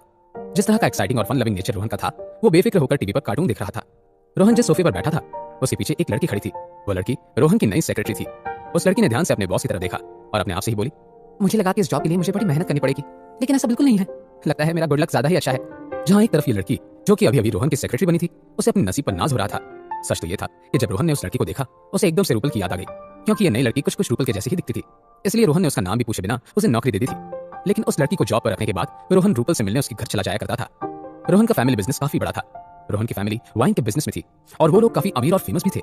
पिछले कुछ दिन बहुत शराब पीकर गम मनाने के बाद रोहन ने सोचा कि कंपनी जाने से बेहतर होगा कि वो वाइनरी मतलब वाइन की फैक्ट्री में आकर अपना टाइम स्पेंड करे। बहुत देर तक कार्टून्स देखकर हंसने के बाद रोहन ने ऑर्डर फैलाते हुए कहा, मेरे लिए एक ग्लास फ्रूट जूस लेकर आओ। आखिरकार रोहन की नई सेक्रेटरी को काम मिला था। उसने तुरंत अपने हैंडसम बॉस की बात पर हामी भर दी और कैंटीन में जाकर एक ग्लास ताजा फ्रूट जूस लेकर आ गई। जो लड़की अब तक अपने गुड लक का शुक्रिया करते हुए थक नहीं रही थी, जल्द ही उसकी किस्मत बदलने वाली थी। जैसे ही वो नई सेक्रेटरी हाथ में फ्रूट जूस का ग्लास लेकर पकड़कर रोहन के सामने आ गई, रोहन की नजर उस पर पड़ी। एकदम से जो रोहन अब तक कार्टून देखकर हंस रहा था, उसके चेहरे का रंग काला पड़ गया। रोहन को अब रूपल का चेहरा देखकर बहुत बुरा लगता था। लेकिन प्रॉब्लम ये नहीं थी। प्रॉब्लम तो ये थी कि उस दिन के बाद जब भी रोहन रूपल के बारे में सोचता था, उसे आहान याद आ जाता था। वो ढीठ आहान जिसने रोहन के मुंह पर उसकी बेइज्जती की थी। जैसे ही रोहन को आहान को वो रोबीला और कॉन्फिडेंस भरा चेहरा याद आया, उसकी आंखें गुस्से से लाल हो गई थी। रोहन ने अपनी नई सेक्रेटरी की तरफ गुस्से से देखा और उसके हाथ से जूस का ग्लास लेकर जमीन पर पटक दिया। ये देखकर वो नई सेक्रेटरी घबरा गई। उसे याद रखा अपने बॉस बहुत हैंडसम होने के साथ ही खुश मिजाज और फ्रेंडली भी लगा था। लेकिन अब रोहन की इस नई हरकत ने उसकी नई सेक्रेटरी को डरा कर रख दिया था। वो बेचारी इतनी घबरा गई थी कि कभी भी रोना शुरू कर देती। उस नई सेक्रेटरी ने अपने बॉस से सवाल करते हुए कहा, सर क्या मुझसे कोई गलती हो गई है? प्लीज मुझे माफ कर दीजिए, लेकिन मैंने क्या किया है? वो लड़की अपनी जॉब को तो बचाना ही चाहती थी, लेकिन वो ये जानना भी जरूरी समझती थी कि आखिर उसके बॉस को किस बात से गुस्सा आया था। लेकिन रोहन के गुस्सा होने की वजह ना ही वो लड़की थी और ना ही उसकी कोई गलती। रोहन को तो कुछ और ही परेशान कर रहा था, लेकिन वो इस बारे में किसी को कैसे बता सकता था? आफ्टर ऑल, जिस लड़की को सारा शिमला हाई क्लास, हैंडसम और डिजायरेबल समझता था, जिसे सारी लड़कियां पसंद करती थी और उसके अटेंशन के लिए तरसती थी, उसी रोहन को उसकी खुद की फियांसे उसे धोखा दे रही थी। जैसे ही रोहन को वो सब याद आया, उसने चिल्लाकर अपनी नई सेक्रेटरी से कहा, निकलो यहाँ से, और आज से कुछ दिनों तक मुझे अपनी शक्ल मत दिखाना। तुम अंडरग्राउंड हो जाओ, निकलो, मुझे तुम्हें नहीं देखा, जाओ जाओ। अब वो नई सेक्रेटरी पहले से ज्यादा हैरान हो गई। क्या उसके उस बॉस को बाइपोलर सिंड्रोम था? वो ऐसा कैसे कर सकता था? उस नई सेक्रेटरी ने जब अजीब तरह से रोहन को देखा तो वो वहां से भाग गई। उसके जाने के तुरंत बाद फिर से उस रूम का दरवाजा खुला। रोहन ने घुर्रा कर कहा, मैंने कहा न जाओ, तुम्हें सुनाई नहीं देता? लेकिन पीछे मुड़कर देखने के बाद रोहन का गुस्सा धरा का धरा ही रह गया। जो आदमी वहां खड़ा था वो रोहन के लिए काम करने वाले मैनेजर की तरह था। रोहन ने उसे सवाल भरी नजरों से देखा तो उस मैनेजर ने कहा, रोहन सर, ये आहान से रिलेटेड है। आहान से रिलेटेड ऐसी क्या बात थी जो रोहन को पता लगने वाली थी? क्या ये आहान और शनाया के अलग होने के बारे में था या फिर कुछ और? जानने के लिए सुनते रहिए पॉकेट एफएम। रोहन सर, ये आहान से रिलेटेड है। जैसे ही रोहन ने आहान का नाम सुना, वो एंग्जियस हो गया। उसने अपने मैनेजर की तरफ देखा और क्यूरियस होकर कहा, आहान क्या बात है, जल्दी से बताओ। रोहन की बात सुनकर उसके मैनेजर ने उसे एक इन्विटेशन लेटर पकड़ा दिया। उस इन्विटेशन लेटर को देखकर रोहन बेसब्र होने लगा। रोहन को इतना रेस्टलेस होते देखकर उसका मैनेजर भी परेशान हो गया। उस मैनेजर ने अपने आप से ही कहा, लगता है इस बार रोहन सर कुछ ज्यादा ही सीरियस है। उस आहान नाम के लड़के से बदला लेने के लिए रोहन सर हम सबको किस नई मुसीबत में डालने वाले हैं। रोहन ने जैसे ही इन्विटेशन को खोला, वो कंफ्यूज लगने लगा। रोहन ने अपने आप से ही कहा, क्या स्वयंवर? शनाया गिल का स्वयंवर? कोई उस जमाने में स्वयंवर जैसी आइडिया को कैसे ले सकता है? रोहन को पहले तो शनाया गिल और गिल खानदान के ऐसे अजीब से आइडिया पर हंसी आ रही थी, लेकिन फिर तुरंत वो अपने सेंसेस में वापस लौटा और रोहन ने अपने मैनेजर की तरफ देखकर उससे सवाल किया, तुम तो कह रहे थे कि ये आहान से रिलेटेड है, गिल परिवार और शनाया गिल का आहान से क्या लेना देना है? रोहन के मैनेजर ने फिर अपने टैब में कुछ क्लिक किया और शिमला डेली का वो मोस्ट व्यूड आर्टिकल अपने बॉस को दिखा दिया। आहान की बैक हिस्ट्री, उसकी खूबसूरत बीवी का बैकग्राउंड और किस तरह गिल परिवार ने आहान को घर से धक्के मारकर बाहर निकाल दिया था। इस सब के बारे में जानने के बाद रोहन की आंखें खुली की खुली रह गई। उसने अपने आप से बात करते हुए कहा, यह आहान तो बड़ी पहुंची हुई चीज निकला। क्या सच में इसकी शादी शनाया गिल जैसी सक्सेसफुल और खूबसूरत लड़की के साथ हुई है? और ऐसा होने के बावजूद भी वो मेरी रूपल के साथ है? कमी ना कहीं का। अच्छा हुआ, इसके साथ ऐसा ही होना चाहिए। जब रोहन इस सब के बारे में बात कर रहा था, अचानक से उसे किसी बात का एहसास हुआ। रोहन ने अपने हाथ में पकड़े हुए उस स्वयंवर के बुलावे की तरफ देखते हुए कहा, अरे वाह आहान, अब देखते हैं कि तुम मुझे कब अपने एंग्री यंग मैन वाले लुक में मिलते हो। तुम्हारा सारा टशन और घमंड तो तुम्हारे ससुराल वालों ने चूर चूर ही कर दिया और अब तुम्हारी बची कुची हवा मैं निकालता हूँ। मैं तुमसे तुम्हारी बीवी छीनूंगा। इस सब के बारे में सोचते हुए रोहन के चेहरे पर एक टेढ़ी मुस्कान ने घर कर लिया। रोहन ने फिर बहुत ही एक्साइटेड होकर अपने मैनेजर से कहा, जाओ सेफ से पैसे लेकर आओ, मेरे पास कम से कम 10 करोड़ तो होने ही चाहिए। मैं जाकर उस कमीने की बीवी को खरीदना चाहता हूँ। जब रोहन ने मैनेजर से उसकी अजीब बात सुनी, वो परेशान हो गया। उस मैनेजर ने हेल्पलेस होकर मन ही मन में कहा, लगता है कि रोहन सर पागल हो गए हैं, ये एक बहुत बड़ी गलती करने जा रहे हैं। एनीवे, इन्हें कुछ कहने का कोई फायदा नहीं है, तो रोहन सर से गालियां खाने से बेहतर होगा कि मैं चुपचाप इनका कहा मान लूं। ये सोचकर वो मैनेजर वहां से बाहर चला गया। कुछ सोचते हुए रोहन के मन में लड्डू फूट रहे थे। उसने आहान के रौबीले चेहरे को याद करते हुए मन ही मन में कहा, आहान, अब मैं तुम्हें बताता हूँ कि जब कोई और अपनी औरत पर हाथ डालता है तो कैसा लगता है। जहां तक मुझे याद है, शनाया गिल और रूपल बचपन के दोस्त हैं। मैंने तो ये भी सुना था कि शनाया गिल और रूपल बहनों की तरह है, लेकिन किसने सोचा होगा कि शनाया गिल का पति वो कंगाल और लो क्लास आहान रूपल के साथ मिलकर शनाया को धोखा दे रहा होगा। बेचारी शनाया गिल, कोई बात नहीं, अब से उसकी किस्मत बदलने वाली है। मुझे शिमला के मोस्ट एलिजिबल बैचलर को, रोहन को, शनाया में दिलचस्पी होने लगी है और आज रात तो मैं शनाया गिल को अपना बना के ही रहूंगा।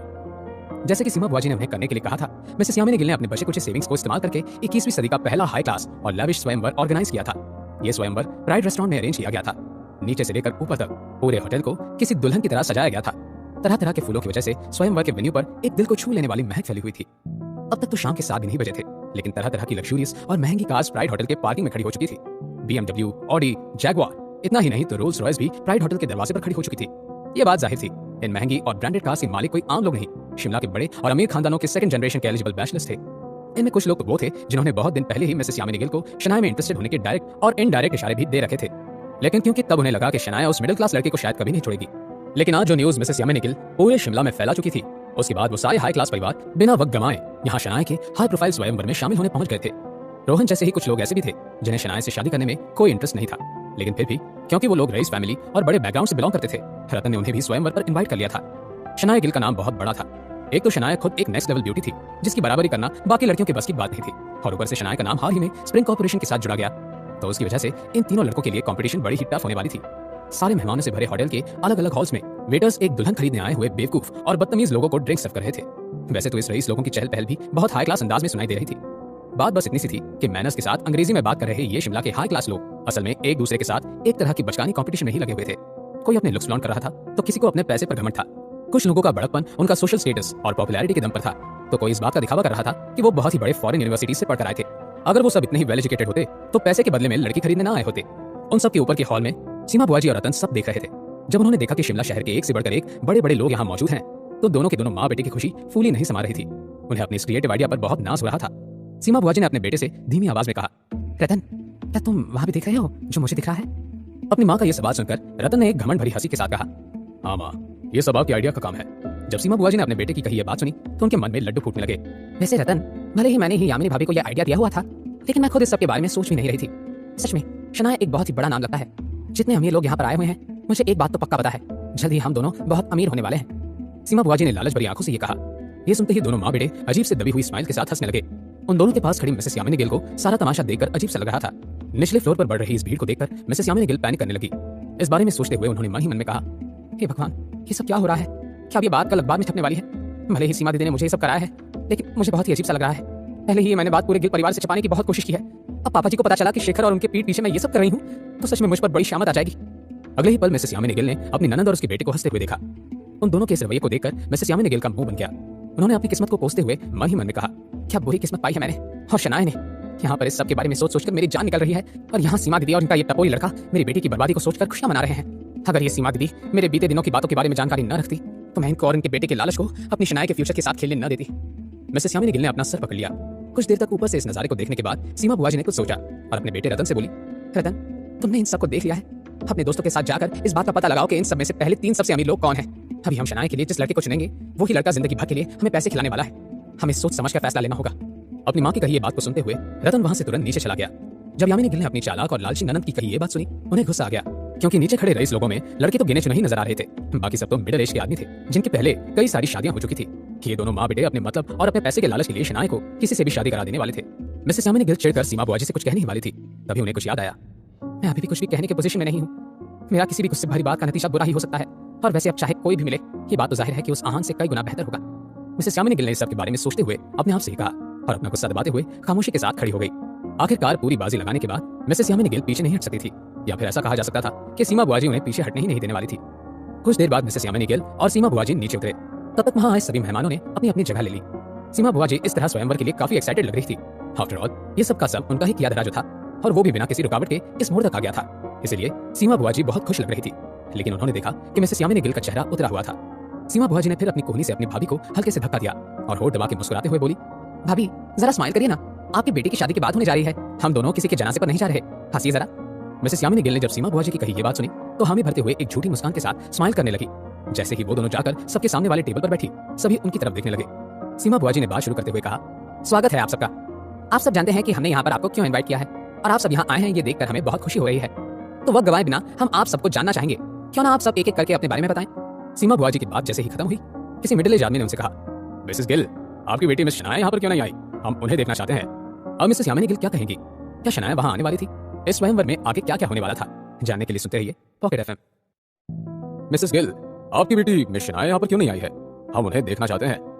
जैसे ही सीमा बुआ जी और मिसेस यामिनी गिल ने यह सवाल सुना, वो एक दूसरे की तरफ देखने लगे। मिसेस यामिनी गिल की तो समझ में नहीं आ रहा था। उन्होंने अपने प्रेजेंस ऑफ माइंड का इस्तेमाल करते हुए मुस्कान के साथ सीमा बुआ जी की तरफ देखा और बहुत ही नॉर्मल लगते हुए धीमी आवाज में बोली, सीमा दीदी, अब आप ही इस आदमी को चुप कराने के लिए कोई बहाना बना दीजिए। मेरा तो सर घूम रहा है, लगता है मेरा ब्लड प्रेशर लो हो गया है। सीमा बुआ जी को झूठ बोलने में और बहाना बनाकर अपना काम निकलवाने में महारत हासिल थी। उन्होंने फिर अपने आदमी की तरफ देखा जिसने यह सवाल किया था। उस आदमी का नाम अशोक बेदी था। यह आदमी 40 से 50 साल के बीच की उम्र का था। अशोक बेदी को शिमला के डायमंड किंग के नाम से जाना जाता था। वो करोड़ों का मालिक था। अशोक बेदी की पहले ही 3 शादियां हो चुकी थी और उसकी तीनों बीवियों ने उसे छोड़ दिया था। सीमा बुआ जी ने फिर थोड़ा अंदाजा लगाते हुए मन ही मन में कहा, मुझे नहीं लगता कि इस मोटे और अधेड़ उम्र के अशोक बेदी को शनाया के बिजनेस स्किल्स में इंटरेस्ट होगा। ये जरूर यहाँ पर शनाया की खूबसूरती की वजह से आया हो। इस बारे में सोचने के बाद सीमा बुआ जी ने अशोक बेदी की तरफ देखा। मिस्टर बेदी, हमारी शनाया ऐसे मौके पर बहुत शर्मा जाती है। आज उसने कहा कि वो अकेले बैठकर इस पूरे फंक्शन को देखना चाहती है। वो जिससे भी शादी करने के लिए मान जाएगी, वो रोज शनाया को देख सकता है। सीमा बुआ जी का जवाब कुछ कह रहा था। उनकी बात का मतलब साफ था, जो भी कोई ज्यादा पैसे देगा शनाया को ले जा सकता है। जब सभी मेहमानों ने ये बात सुनी तो उनकी आंखों में एक तरह की कंपटीशन उतर आई। किसी को शनाया की खूबसूरती के लिए तो किसी को उसके बिजनेस स्किल्स के लिए शनाया को हासिल करना था। जब अशोक बेदी को उसका जवाब मिल गया तो नेचुरली उसके दिमाग में एक और सवाल पैदा हो गया। उसने फिर से सवाल करते हुए कहा, मिसेस गिल, मेरे सुनने में तो ये बात आई है कि मिस शनाया घर छोड़कर जा चुकी है। आप दोनों के बीच एक बहुत ही सीरियस झगड़ा हुआ था। वो इतनी नाराज थी कि उन्होंने तो गुस्से में आकर आपसे रिश्ता तोड़ दिया। जब अशोक बेदी ने अपनी ये बात कही, वहां मौजूद हर कोई दंग रह गया। किसी ने भी इस बात की उम्मीद नहीं की थी। अब सारे मेहमान इनसिक्योर होने लगे। उन्होंने एक एक करके सीमा बुआ जी और यामिनी गिल से सवाल करना शुरू किया। अगर मिस शनाया ने आने से मना कर दिया तो? किसी और ने सवाल करते हुए कहा, क्या आप हम सबको इस बात की गारंटी दे सकती हैं कि मिस शनाया हम में से किसी एक के साथ जाने के लिए तैयार हो जाएंगी? तो किसी दूसरे ने सवाल किया, कहीं स्वयंवर की वजह से हम सब किसी मुसीबत में तो नहीं फंस जाएंगे? साफ साफ कहिए मिसेस गिल, एटलीस्ट क्या मिस शनाया को इस स्वयंवर के बारे में पता भी है? अब ये सारे सवाल सुनकर मिसेस यामिनी गिल को सच में चक्कर आने लगे थे। उन्होंने पैनिक करते हुए अपना सर पकड़ लिया। पूरे होटल में अब इतने सारे सवालों की वजह से शोर मच रहा था। इस तमाशे को देखकर सीमा बुआ जी ने गुस्से से अशोक बेदी की तरफ देखा। सीमा बुआ जी ने अशोक बेदी को मन ही मन में कोसते हुए कहा, इस बेवकूफ आदमी को कुछ ज्यादा ही पता है। क्या ये अपना मुंह बंद नहीं रख सकता था? एक बार ये स्वयंवर सही से हो जाए तो मैं रतन को कहकर इसे अच्छा सबक सिखाऊंगी। सीमा बुआ जी जब अपने आप से ही बात कर रही थी, किसी ने एक सवाल किया। यह सवाल एक बार फिर से अशोक बेदी ने किया था। उन्होंने दोनों ने मिसेस यामिनी गिल और सीमा बुआ जी से पूछा, कहीं ऐसा तो नहीं कि मिस शनाया ने अपने उस निकम्मे घर जमाई पति के साथ रहने का फैसला कर लिया है? क्या मिस शनाया और वो कंगाल भिखारी आन एक साथ रह रहे हैं? अशोक बेदी के इस सवाल से अब पूरे होटल में सन्नाटा छा गया। सभी के एक्सप्रेशंस को देखकर इस बात का अंदाजा लगाना मुश्किल नहीं था कि उन सभी को अशोक बेदी की बात पर यकीन हो गया था। अब सीमा बुआ जी थोड़ी परेशान होने लगी। उन्होंने थोड़ा परेशान होकर अपनी भाभी की तरफ देखा। सीमा बुआ जी ये देखकर पैनिक करने लगी कि मिसेस यामिनी गिल का रिएक्शन तो ऐसा था कि वो ये सबसे कह रही थी कि सच में शनाया अब आहान के साथ रह रही थी। अगर यामिनी भाभी ऐसे ही रिएक्ट करती रही तो मुझे डर है कि मेरे मेहनत से बनाए हुए पूरे के पूरे प्लान पर पानी फिर जाएगा। हे भगवान, ये सारे की अक्ल के अंधे मेरी ही नसीब में क्यों भेजे हैं? सीमा बुआ जी ने अपनी भाभी की तरफ देखकर कहा। वो भाभी जो इस वक्त ऐसे नजर आ रही थी मानो उन्हें सांप सूंघ गया हो। सीमा बुआ जी ने उन्हें देखा तो मिसेस यामिनी गिल ने पैनिक करना शुरू कर दिया और अपनी ननद से बोली, सीमा दीदी, क्या सबको सच पता चल गया है? अब क्या होगा? मिसेस यामिनी गिल के इस सवाल से पूरे होटल में सन्नाटा छा गया। उनकी कही इस बात को सुनकर वहां खड़ा हर एक इंसान दंग रह गया था। क्या मिसेस यामिनी गिल और सीमा बुआ जी मिलकर उन सबको बेवकूफ बना रहे थे? ऐसा कैसे हो सकता था? हर किसी के दिमाग में बस यही सवाल घूम रहा था। एक पल के अंदर अंदर सीमा बुआ जी के चेहरे का रंग ही उड़ गया। उनकी बेवकूफ यामिनी भाभी ने सबके सामने ये क्या कह दिया था? अब तो ना ही बस ये सारे के सारे रईस लोग मिलकर सीमा बुआ जी और मिसेस यामिनी गिल की बेइज्जती करने वाले थे, लेकिन इस बात का आनंद गिल को पता लगने के बाद हो सकता था कि सीमा बुआ जी और रतन को जेल भी जाना पड़ सकता था। और सारे खेल का पता लगने पर शनाया और आहान मिलकर क्या करते, इस बात का सीमा बुआ जी अंदाजा भी नहीं लगा सकती थी। अगले ही पल, इससे पहले कि अशोक बेदी और बाकी सब कुछ कह पाते, सीमा बुआ जी ने इमोशनल होते हुए कहा, हाँ भाभी, सबको सच पता चल गया है। सभी जान चुके हैं कि शनाया घर छोड़कर अपनी दोस्त के यहाँ रहने चली गई है। सीमा बुआ जी ने भी अपनी भाभी मिसेस यामिनी गिल की बात पर हामी भर दी। अब जब सबको एक और एक बार कंफर्मेशन मिल गया था, वो सब बहुत नाराज होने लगे थे। अशोक बेदी ने डिसअपॉइंटेड लगते हुए मिसेस यामिनी गिल की तरफ देखा और बोले, अगर ऐसी ही बात थी तो हम सबका वक्त बर्बाद करने के लिए हमें यहाँ क्यों बुलाया? खामखा यहाँ आकर हम सबका मूड खराब हो गया। अगर मैं शनाया शादी करना ही नहीं चाहती थी तो इतने बड़े तामझाम की क्या जरूरत थी? अशोक बेदी की बात पर सभी ने हामी भर दी। ये सब सुनकर मिसेस यामिनी गिल रोने लगी। अब तो सीमा बुआ जी भी ऐसे नजर आने लगी मानो वो हार मान चुकी थी। सभी के सवालों का जवाब देते हुए सीमा बुआ जी ने उदासी भरे अंदाज में कहा, क्योंकि ये एक अच्छी माँ है मिस्टर बेदी। एक माँ जो चाहती है कि उसकी बेटी, उसकी फूल जैसी बेटी को दुनिया की सारी खुशियां मिले। अब तक हर दिन दुख और बेइज्जती सहने के बाद आज उसकी बेटी को आगे कभी रोना ना पड़े। वो बेटी कभी अपनी बुरी किस्मत की वजह से हार ना जाए। सीमा बुआ जी की कही ये बात सुनकर सभी हैरान रह गए। उन सबको बहुत अजीब सा दर्द फील हुआ। वो सब इमोशनल महसूस करने लगे और असल हैरानी की बात ये थी कि उन सब में मिसेस यामिनी गिल भी शामिल थी। मिसेस यामिनी गिल ने अपनी भीगी हुई आंखें पहुंचते हुए मन ही मन में कहा, सीमा दीदी ये सब क्या कह रही हैं? फूल जैसी बेटी, माँ का प्यार, क्या सीमा दीदी को पागलपन का दौरा पड़ा हुआ है? मेरी तो कुछ समझ नहीं आ रहा है। बाकी सब भी आगे जानना चाहते थे। अशोक बेदी ने सीमा बुआ जी से सवाल करते हुए कहा, आप साफ साफ क्यों नहीं बात कर रही हैं? ऐसा क्या हुआ था कि मिस शनाया झगड़ा करके घर से ही चली गई? ये सवाल पूछा तो अशोक बेदी ने था, मगर जवाब तो हर कोई जानना चाहता था। यहाँ तक कि मिसेस यामिनी गिल भी ये जानना चाहती थी कि उनकी ये चालाक और लालची नंद अब क्या बहाना बनाने वाली थी। सीमा बुआ जी का इरादा कामयाब हुआ था। वो सभी को क्यूरियस होते हुए देखना चाहती थी और वैसा ही हुआ। आगे सीमा बुआ जी ने क्यूरियोसिटी का फायदा उठाते हुए अपनी बात को कंटिन्यू किया। उन्होंने कहा, जब हमने उस निकम्मे दामाद को घर से निकालने का फैसला किया, शनाया बहुत दुखी हो गई थी। भले ही वो कभी भी इस शादी में खुश नहीं थी, लेकिन वो किसी एक को धक्का मारकर निकलने वाली लड़की नहीं है। हमने आहान को शनाया की जिंदगी से निकाल दिया। अगले ही दिन मेरी भाभी मिसेस यामिनी गिल ने शनाया से कहा कि हम उसके लिए अच्छा पति ढूंढ लेंगे, लेकिन शनाया ने मना कर दिया। क्या आप जानते हैं क्यों? अपना ये सवाल पूछते हुए सीमा बुआ जी ने हर किसी की तरफ आंखों में सवाल लेकर देखा, जैसे कि वो चाहती थी। किसी की आंखों में जवाब तो नहीं था, लेकिन सभी की आंखों में हमदर्दी भरी हुई थी। सीमा बुआ जी ने फिर से रोना शुरू कर दिया और बोली, क्योंकि हमारी फूल जैसी बच्ची अब एक बार फिर से दुखी नहीं होना चाहती। वो तो इतनी डर गई है कि अब किसी पर भरोसा करने की ताकत उसके अंदर बची ही नहीं है। इस पॉइंट पर वहां मौजूद हर कोई शनाया पर तरस खा रहा था। हर किसी की आंखों में शनाया और उसकी मॉम मिसेस यामिनी गिल के लिए सिंपैथी उमड़ रही थी। फाइनली सीमा बुआ जी एक बार फिर से पूरी बाजी को अपने हाथ में ले चुकी थी। अपनी आंखों में झलक रही कामयाबी की शातिर मुस्कान को उन्होंने बड़ी ही होशियारी से छिपा लिया था और मिसेस यामिनी गिल की तरफ देखने लगी। इस पॉइंट पर मिसेस यामिनी गिल को अपने सामने खड़ी इस औरत से बहुत डर लग रहा था। क्या ये सीमा इतनी चालाक औरत है? यहाँ के यहाँ इतने सारे लोगों के सामने झूठ कहते हुए इसे जरा भी घबराहट नहीं हुई। उलट इस तरह की बात कर रही थी कि मुझे भी एक पल के लिए सब पर यकीन हो जाए। मिसेस यामिनी गिल ने अपने आप से कहा। अगर खुद मिसेस यामिनी गिल की यह हालत हो रही थी तो जाहिर सी बात थी कि अशोक बेदी से लेकर वहां मौजूद हर किसी को सीमा बुआ जी की बातों पर यकीन हो गया था। वो सब शांति से अपनी अपनी जगह पर वापस बैठ गए। ये देखकर सीमा बुआ जी की जान में जान आई। उन्होंने इस बारे में सोचते हुए मन ही मन में कहा, हे भगवान, आपको मुझे ज्यादा कुछ देने की जरूरत ही नहीं है। जो दिमाग मेरे पास है उसके बाद तो मैं बड़े से बड़े 420 करने वाले डकैत को भी बेवकूफ बना दूं। हाँ, बस मेरी इतनी मदद करना कि किसी मुसीबत को यहाँ आने मत देना। मेरे बनाए हुए इस प्लान को मैं किसी को भी खराब करने की इजाजत नहीं दे सकती। फाइनली सीमा बुआ जी ने बिगड़ी हुई हर बात को सही कर दिया था। अब तो खुद शनाया भी यहाँ आ जाती तो कुछ बिगाड़ नहीं सकती थी। सीमा बुआ जी ने फिर मिसेस यामिनी गिल को सहारा देकर बैठने को कहा और आगे सबकी तरफ देखकर बोली, मैंने आपको बता ही दिया है कि हमारी शनाया कैसे दौर से गुजर रही है, इसलिए मैं और मेरी भाभी मिलकर शनाया के लिए एक काबिल पति ढूंढना चाहते हैं। तो फिर अब जब सब कुछ क्लियर हो ही गया है तो हम स्वयंवर को शुरुआत करते हैं। सीमा बुआ जी की बात खत्म होते ही एक आदमी ने कहा, मैं 50 लाख की कीमत देकर शनाया को सिक्योरिटी देना चाहता हूँ। 50 लाख सुनकर सीमा बुआ जी का मुंह बन गया, लेकिन अगले ही पल किसी ने कहा 80 लाख। ये किसकी आवाज थी? अब आगे स्वयंवर में और क्या क्या होने वाला था? क्या ये स्वयंवर किसी नीलामी में बदलता जा रहा था? जानने के लिए सुनते रहिए पॉकेट एफएम। 80 लाख। ये सुनकर दोनों मिसेस यामिनी गिल और सीमा बुआ जी के चेहरे का रंग पूरी तरह से उड़ गया। ये आवाज किसी और की नहीं, अशोक बेदी की थी। उसने 80 लाख रुपए ऑफर किए थे। अशोक बेदी इस वक्त बहुत ही कॉन्फिडेंट लग रहे थे। सीमा बुआ जी और मिसेस यामिनी गिल अब एक दूसरे की तरफ देखने लगे थे। सीमा बुआ जी ने फुसफुसाते हुए कहा, भाभी, मैं जानती थी कि शनाया जैसी लड़की से शादी करने के लिए ये मर्द बड़ी से बड़ी कीमत अदा करने के लिए तैयार होंगे, लेकिन पहली और दूसरी बोली में पूरे 30 लाख के फर्क के बारे में मैंने सपने में भी नहीं सोचा था। भले ही मिसेस यामिनी गिल इस सबसे खास खुश नहीं थी, लेकिन 30 लाख के इस फर्क से उन्हें भी हैरानी हुई थी। इसके बाद किसी दूसरे यंग बिजनेसमैन ने बोली लगाते हुए कहा, अशोक बेदी, क्या तुम्हें शर्म नहीं आती? अपने आप को शिमला का डायमंड किंग कहकर बुलाते हो और मैं शनाया जैसी ब्यूटी विद ब्रेन वाली लड़की के लिए सिर्फ 80 लाख दे रहे हो। मैं 1 करोड़ रुपए की बोली लगाता हूँ। इस पॉइंट पर सभी ये बात भूल गए थे कि इस जगह पर स्वयंवर होने वाला था। प्राइड होटल का ये हॉल कब किसी ऑक्शन पार्टी में बदल गया किसी को पता भी नहीं चला। वैसे भी किसी को शनाया किस तरह की लड़की है ये जानने में कोई इंटरेस्ट नहीं था। कोई यहाँ अपनी हवस को सेटिस्फाई करने आया था तो कोई और अपनी जान पहचान बनाने के लिए स्प्रिंग कॉर्पोरेशन में अपना बिजनेस आगे बढ़ाना चाहता था, और वो भी शनाया के थ्रू। और इस पॉइंट पर तो इस बात को और भी बिगाड़ा गया था। अब यहाँ लोग अपनी जायदाद का शो ऑफ करते हुए किसी बचकाने सी कंपटीशन में फंस गए थे। इसी बिना वजह के मुकाबले का न चाहते हुए भी हिस्सा बन चुके थे अशोक बेदी। और जब उन्होंने ये बात सुनी तो उनकी नाक सिकुड़ गई। उन्होंने अपनी आगे की बोली लगाते हुए कहा, इस नीलामी के आखिर तक तुम सबको पता चल ही जाएगा कि असली डायमंड किंग कौन है। मैं 1 करोड़ 10 लाख की बोली लगाता हूँ। ये बात सुनने के बाद सभी हैरान रह गए। एक लड़के के लिए शिमला को ये मिडिल एज बेशरम कैरेक्टरलेस डायमंड किंग 1 करोड़ रुपए देने के लिए तैयार हो गया। मगर जैसा कि जाहिर था, अब ये प्राइड होटल एक मुकाबले का मैदान बन गया था। अशोक बेदी की बात सुनकर उस यंग और जिद्दी बिजनेसमैन ने कहा, 1 करोड़ 50 लाख रुपए। उस यंग बिजनेसमैन का इंटरेस्ट शनाया नहीं स्प्रिंग कॉर्पोरेशन में था। शनाया को अपना करके वो किसी भी कीमत पर कार्तिक कोहली के साथ काम करना चाहता था। अपने इस इंटेंशन को पूरा करने के लिए उस यंग बिजनेसमैन को 1-2 करोड़ बहुत ही कम रकम लग रही थी। इस सब में मिसेस यामिनी गिल और सीमा बुआ जी की उम्मीदें अब धीरे धीरे करके 7वें आसमान पर पहुंच गई थी। अगर ऐसा ही चलता रहा तो शनाया अनजाने में बहुत जल्द उन दोनों की जिंदगी बदल देने वाली थी। उस यंग बिजनेसमैन की इतनी बात को सुनने के बाद अशोक बेदी कुछ कहने ही वाला था कि किसी जवान लड़के की आवाज पूरे हॉल में गूंज उठी।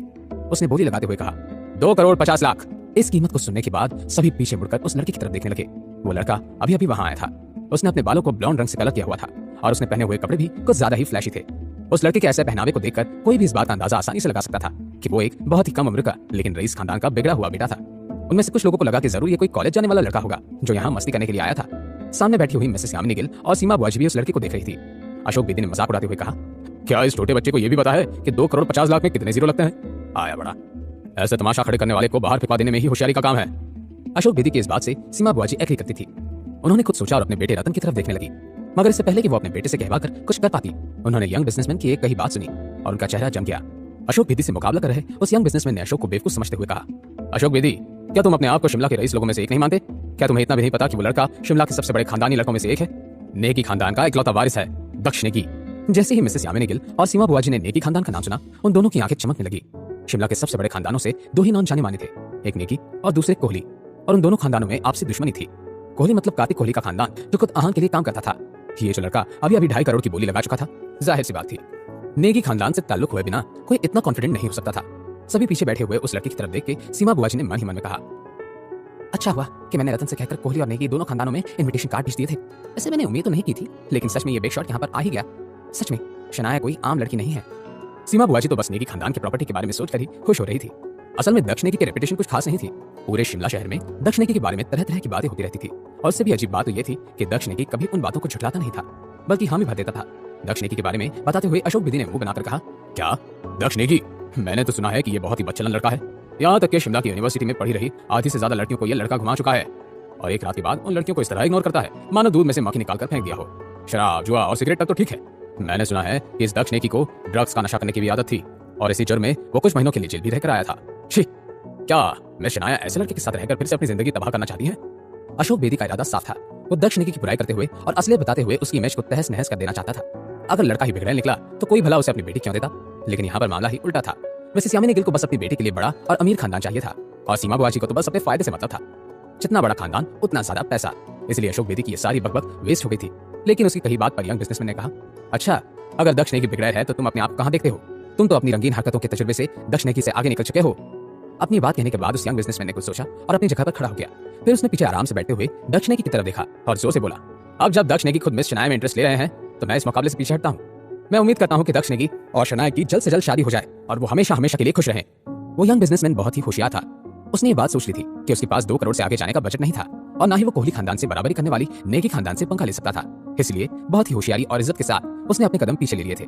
जब अशोक बेदी ने देखा कि यंग बिजनेसमैन बड़ी ही चालाकी से बच निकला था तो वो इरिटेट होने लगे थे। सीमा बुआ जी को नेगी खानदान की इस सिचुएशन में बेस्ट लग रहा था, इसलिए वक्त गंवाए बिना उन्होंने कहा, क्या कोई 2 करोड़ 50 लाख से ज्यादा दे सकता है? 2.5 करोड़ 1, 2.5 करोड़ 2, 2.5 करोड़। मगर इससे पहले ही सीमा बुआ जी ने अपनी बात को पूरा किया। किसी ने कहा 5 करोड़। इस पॉइंट पर सभी चौंक गए। वैसे तो अलग बात थी, लेकिन किसमें इतनी हिम्मत थी कि वो नेगी परिवार के वारिस से पंगा ले रहा था? ये आवाज बहुत ही जेंटल और एनर्जेटिक भी थी। जी हाँ, ये आवाज और किसी की नहीं, रोहन की थी। वही रोहन जो आहान से बदला लेने के लिए शनाया को हासिल करना चाहता था। पहले तो सब रोहन को इस तरह देख रहे थे मानो कोई बेवकूफी कर रहा था, लेकिन रोहन की पहचान भी आम नहीं थी। वो रोहन कोहली था, कार्तिक कोहली के बड़े भाई का बेटा। नेगी खानदान के दुश्मन कोहली खानदान का बेटा था। अब ये स्वयंवर सच में किसी तूफान की तरह हो गया था। हर दूसरे पल में एक नया ट्विस्ट, ऐसा ट्विस्ट जो किसी ने एक्सपेक्ट भी नहीं किया होगा, वो भी सपने में। जब दक्ष नेगी ने रोहन को वहां देखा तो वो मुस्कुराने लगा। लोग तो हैरान रह गए थे, क्या रोहन कोहली एक रिजर्व नेचर का लड़का नहीं है? मैंने तो कभी नहीं सुना कि वो किसी लड़की के साथ घूम रहा हो या किसी के साथ रिलेशनशिप में हो। सच में रोहन कोहली को यहाँ देखकर तो मैं दंग रह गया हूँ, क्योंकि रोहन हमेशा से ही रूपल को पसंद करता था। उसने कभी किसी दूसरी लड़की की तरफ देखा भी नहीं था। लेकिन ये सब लोग कहाँ जानते थे कि एक निकम्मे घर जमाई ने रोहन से उसका प्यार छीन लिया था, और उस सब की वजह से रोहन यहाँ 5 करोड़ की बोली लगा रहा था। दक्ष नेगी बहुत ही काम लग रहा था। उसने कहा, रोहन तुम यहाँ मेरे साथ कंपटीशन करने आए हो। वेल, अच्छी बात है, मुझे कोई प्रॉब्लम नहीं है। तुमने 5 करोड़ कहा है तो ठीक है, मैं 7 करोड़ की बोली लगाता हूँ। 7 करोड़ सुनकर रोहन ने बीच में सोच के कहा, 8 करोड़। कहाँ ये बोली धीरे धीरे आगे बढ़ रही थी, और कहाँ ये 2 सबसे रईस जवान लड़के उस ऑक्शन के स्टैंडर्ड को बढ़ाते जा रहे थे। वैसे तो रोहन ने 10 करोड़ रुपए तक आना मार्जिन डिसाइड कर लिया था, लेकिन अब वो अपने आप को रोक नहीं पाया, क्योंकि ये बात अब सिर्फ आहान से नहीं, उसकी खानदानी दुश्मनी से भी जुड़ी हुई थी। 8 करोड़ से आगे बढ़कर अब ये बोली 25 करोड़ तक पहुंच गई थी। दक्ष तो धीरे धीरे बोली आगे बढ़ा रहा था, मगर रोहन वो हर बोली के साथ पहले से ज्यादा इंपल्सिव हो रहा था। 35 करोड़। दक्ष ने मुस्कुराते हुए कहा। उसने एकदम से 10 करोड़ रुपयों के फर्क से बोली बढ़ा दी। अब रोहन से रहा नहीं गया और उसने बिना सोचे समझे कहा, 50 करोड़ रुपए। अब इस पॉइंट पर सभी की आंखें खुली की खुली रह गई। मिसेस यामिनी गिल और सीमा बुआ जी के तो होश ही उड़ गए थे। 50 करोड़ सुनने के बाद दक्ष के चेहरे की हंसी और भी ज्यादा गहरी हो गई। वो अपनी जगह पे खड़ा हुआ और रोहन के पास जाकर बोला, चल ब्रो, अगर तुम्हें सच में वो सेकंड हैंड लड़की, क्या नाम है उसका, शनाया, हाँ शनाया वो पसंद है ना, you can have her, congratulations. और ये कहकर वो हंसते हुए वहां से बाहर चला गया। रोहन कोहली की समझ में नहीं आ रहा था कि अभी अभी उसके साथ क्या हुआ था। इंपल्सिव होकर उसने बिना वजह 50 करोड़ रुपए खर्च कर दिए थे, और सेकंड हैंड सुनने के बाद तो रोहन को अपने आप से और भी ज्यादा नफरत हो रही थी। अब जबकि उसने सबके सामने बड़े ही घमंड के साथ बोली लगा ली थी, वो तो पीछे भी नहीं हट सकता था। रोहन ने बेमन से एक ब्लैक कलर का कार्ड सीमा बुआ जी की तरफ फेंक दिया। दूसरी तरफ प्राइड होटल से बाहर जाकर दक्ष नेगी ने किसी को कॉल किया। कुछ देर तक बजने के बाद जब वो कॉल दूसरी तरफ से उठाई गई, दक्ष नेगी ने कहा, यंग मास्टर, काम हो गया है। जैसा कि आपने कहा था, रोहन ने मिस शनाया को खरीद लिया है। दक्ष नेगी इस वक्त किसके साथ बात कर रहा था? क्या आहान का इस सबसे कोई लेना देना था, या किसी और को शनाया में दिलचस्पी आने लगी थी? आगे रोहन शनाया के साथ क्या करने वाला है, जानने के लिए सुनते रहिए पॉकेट एफएम।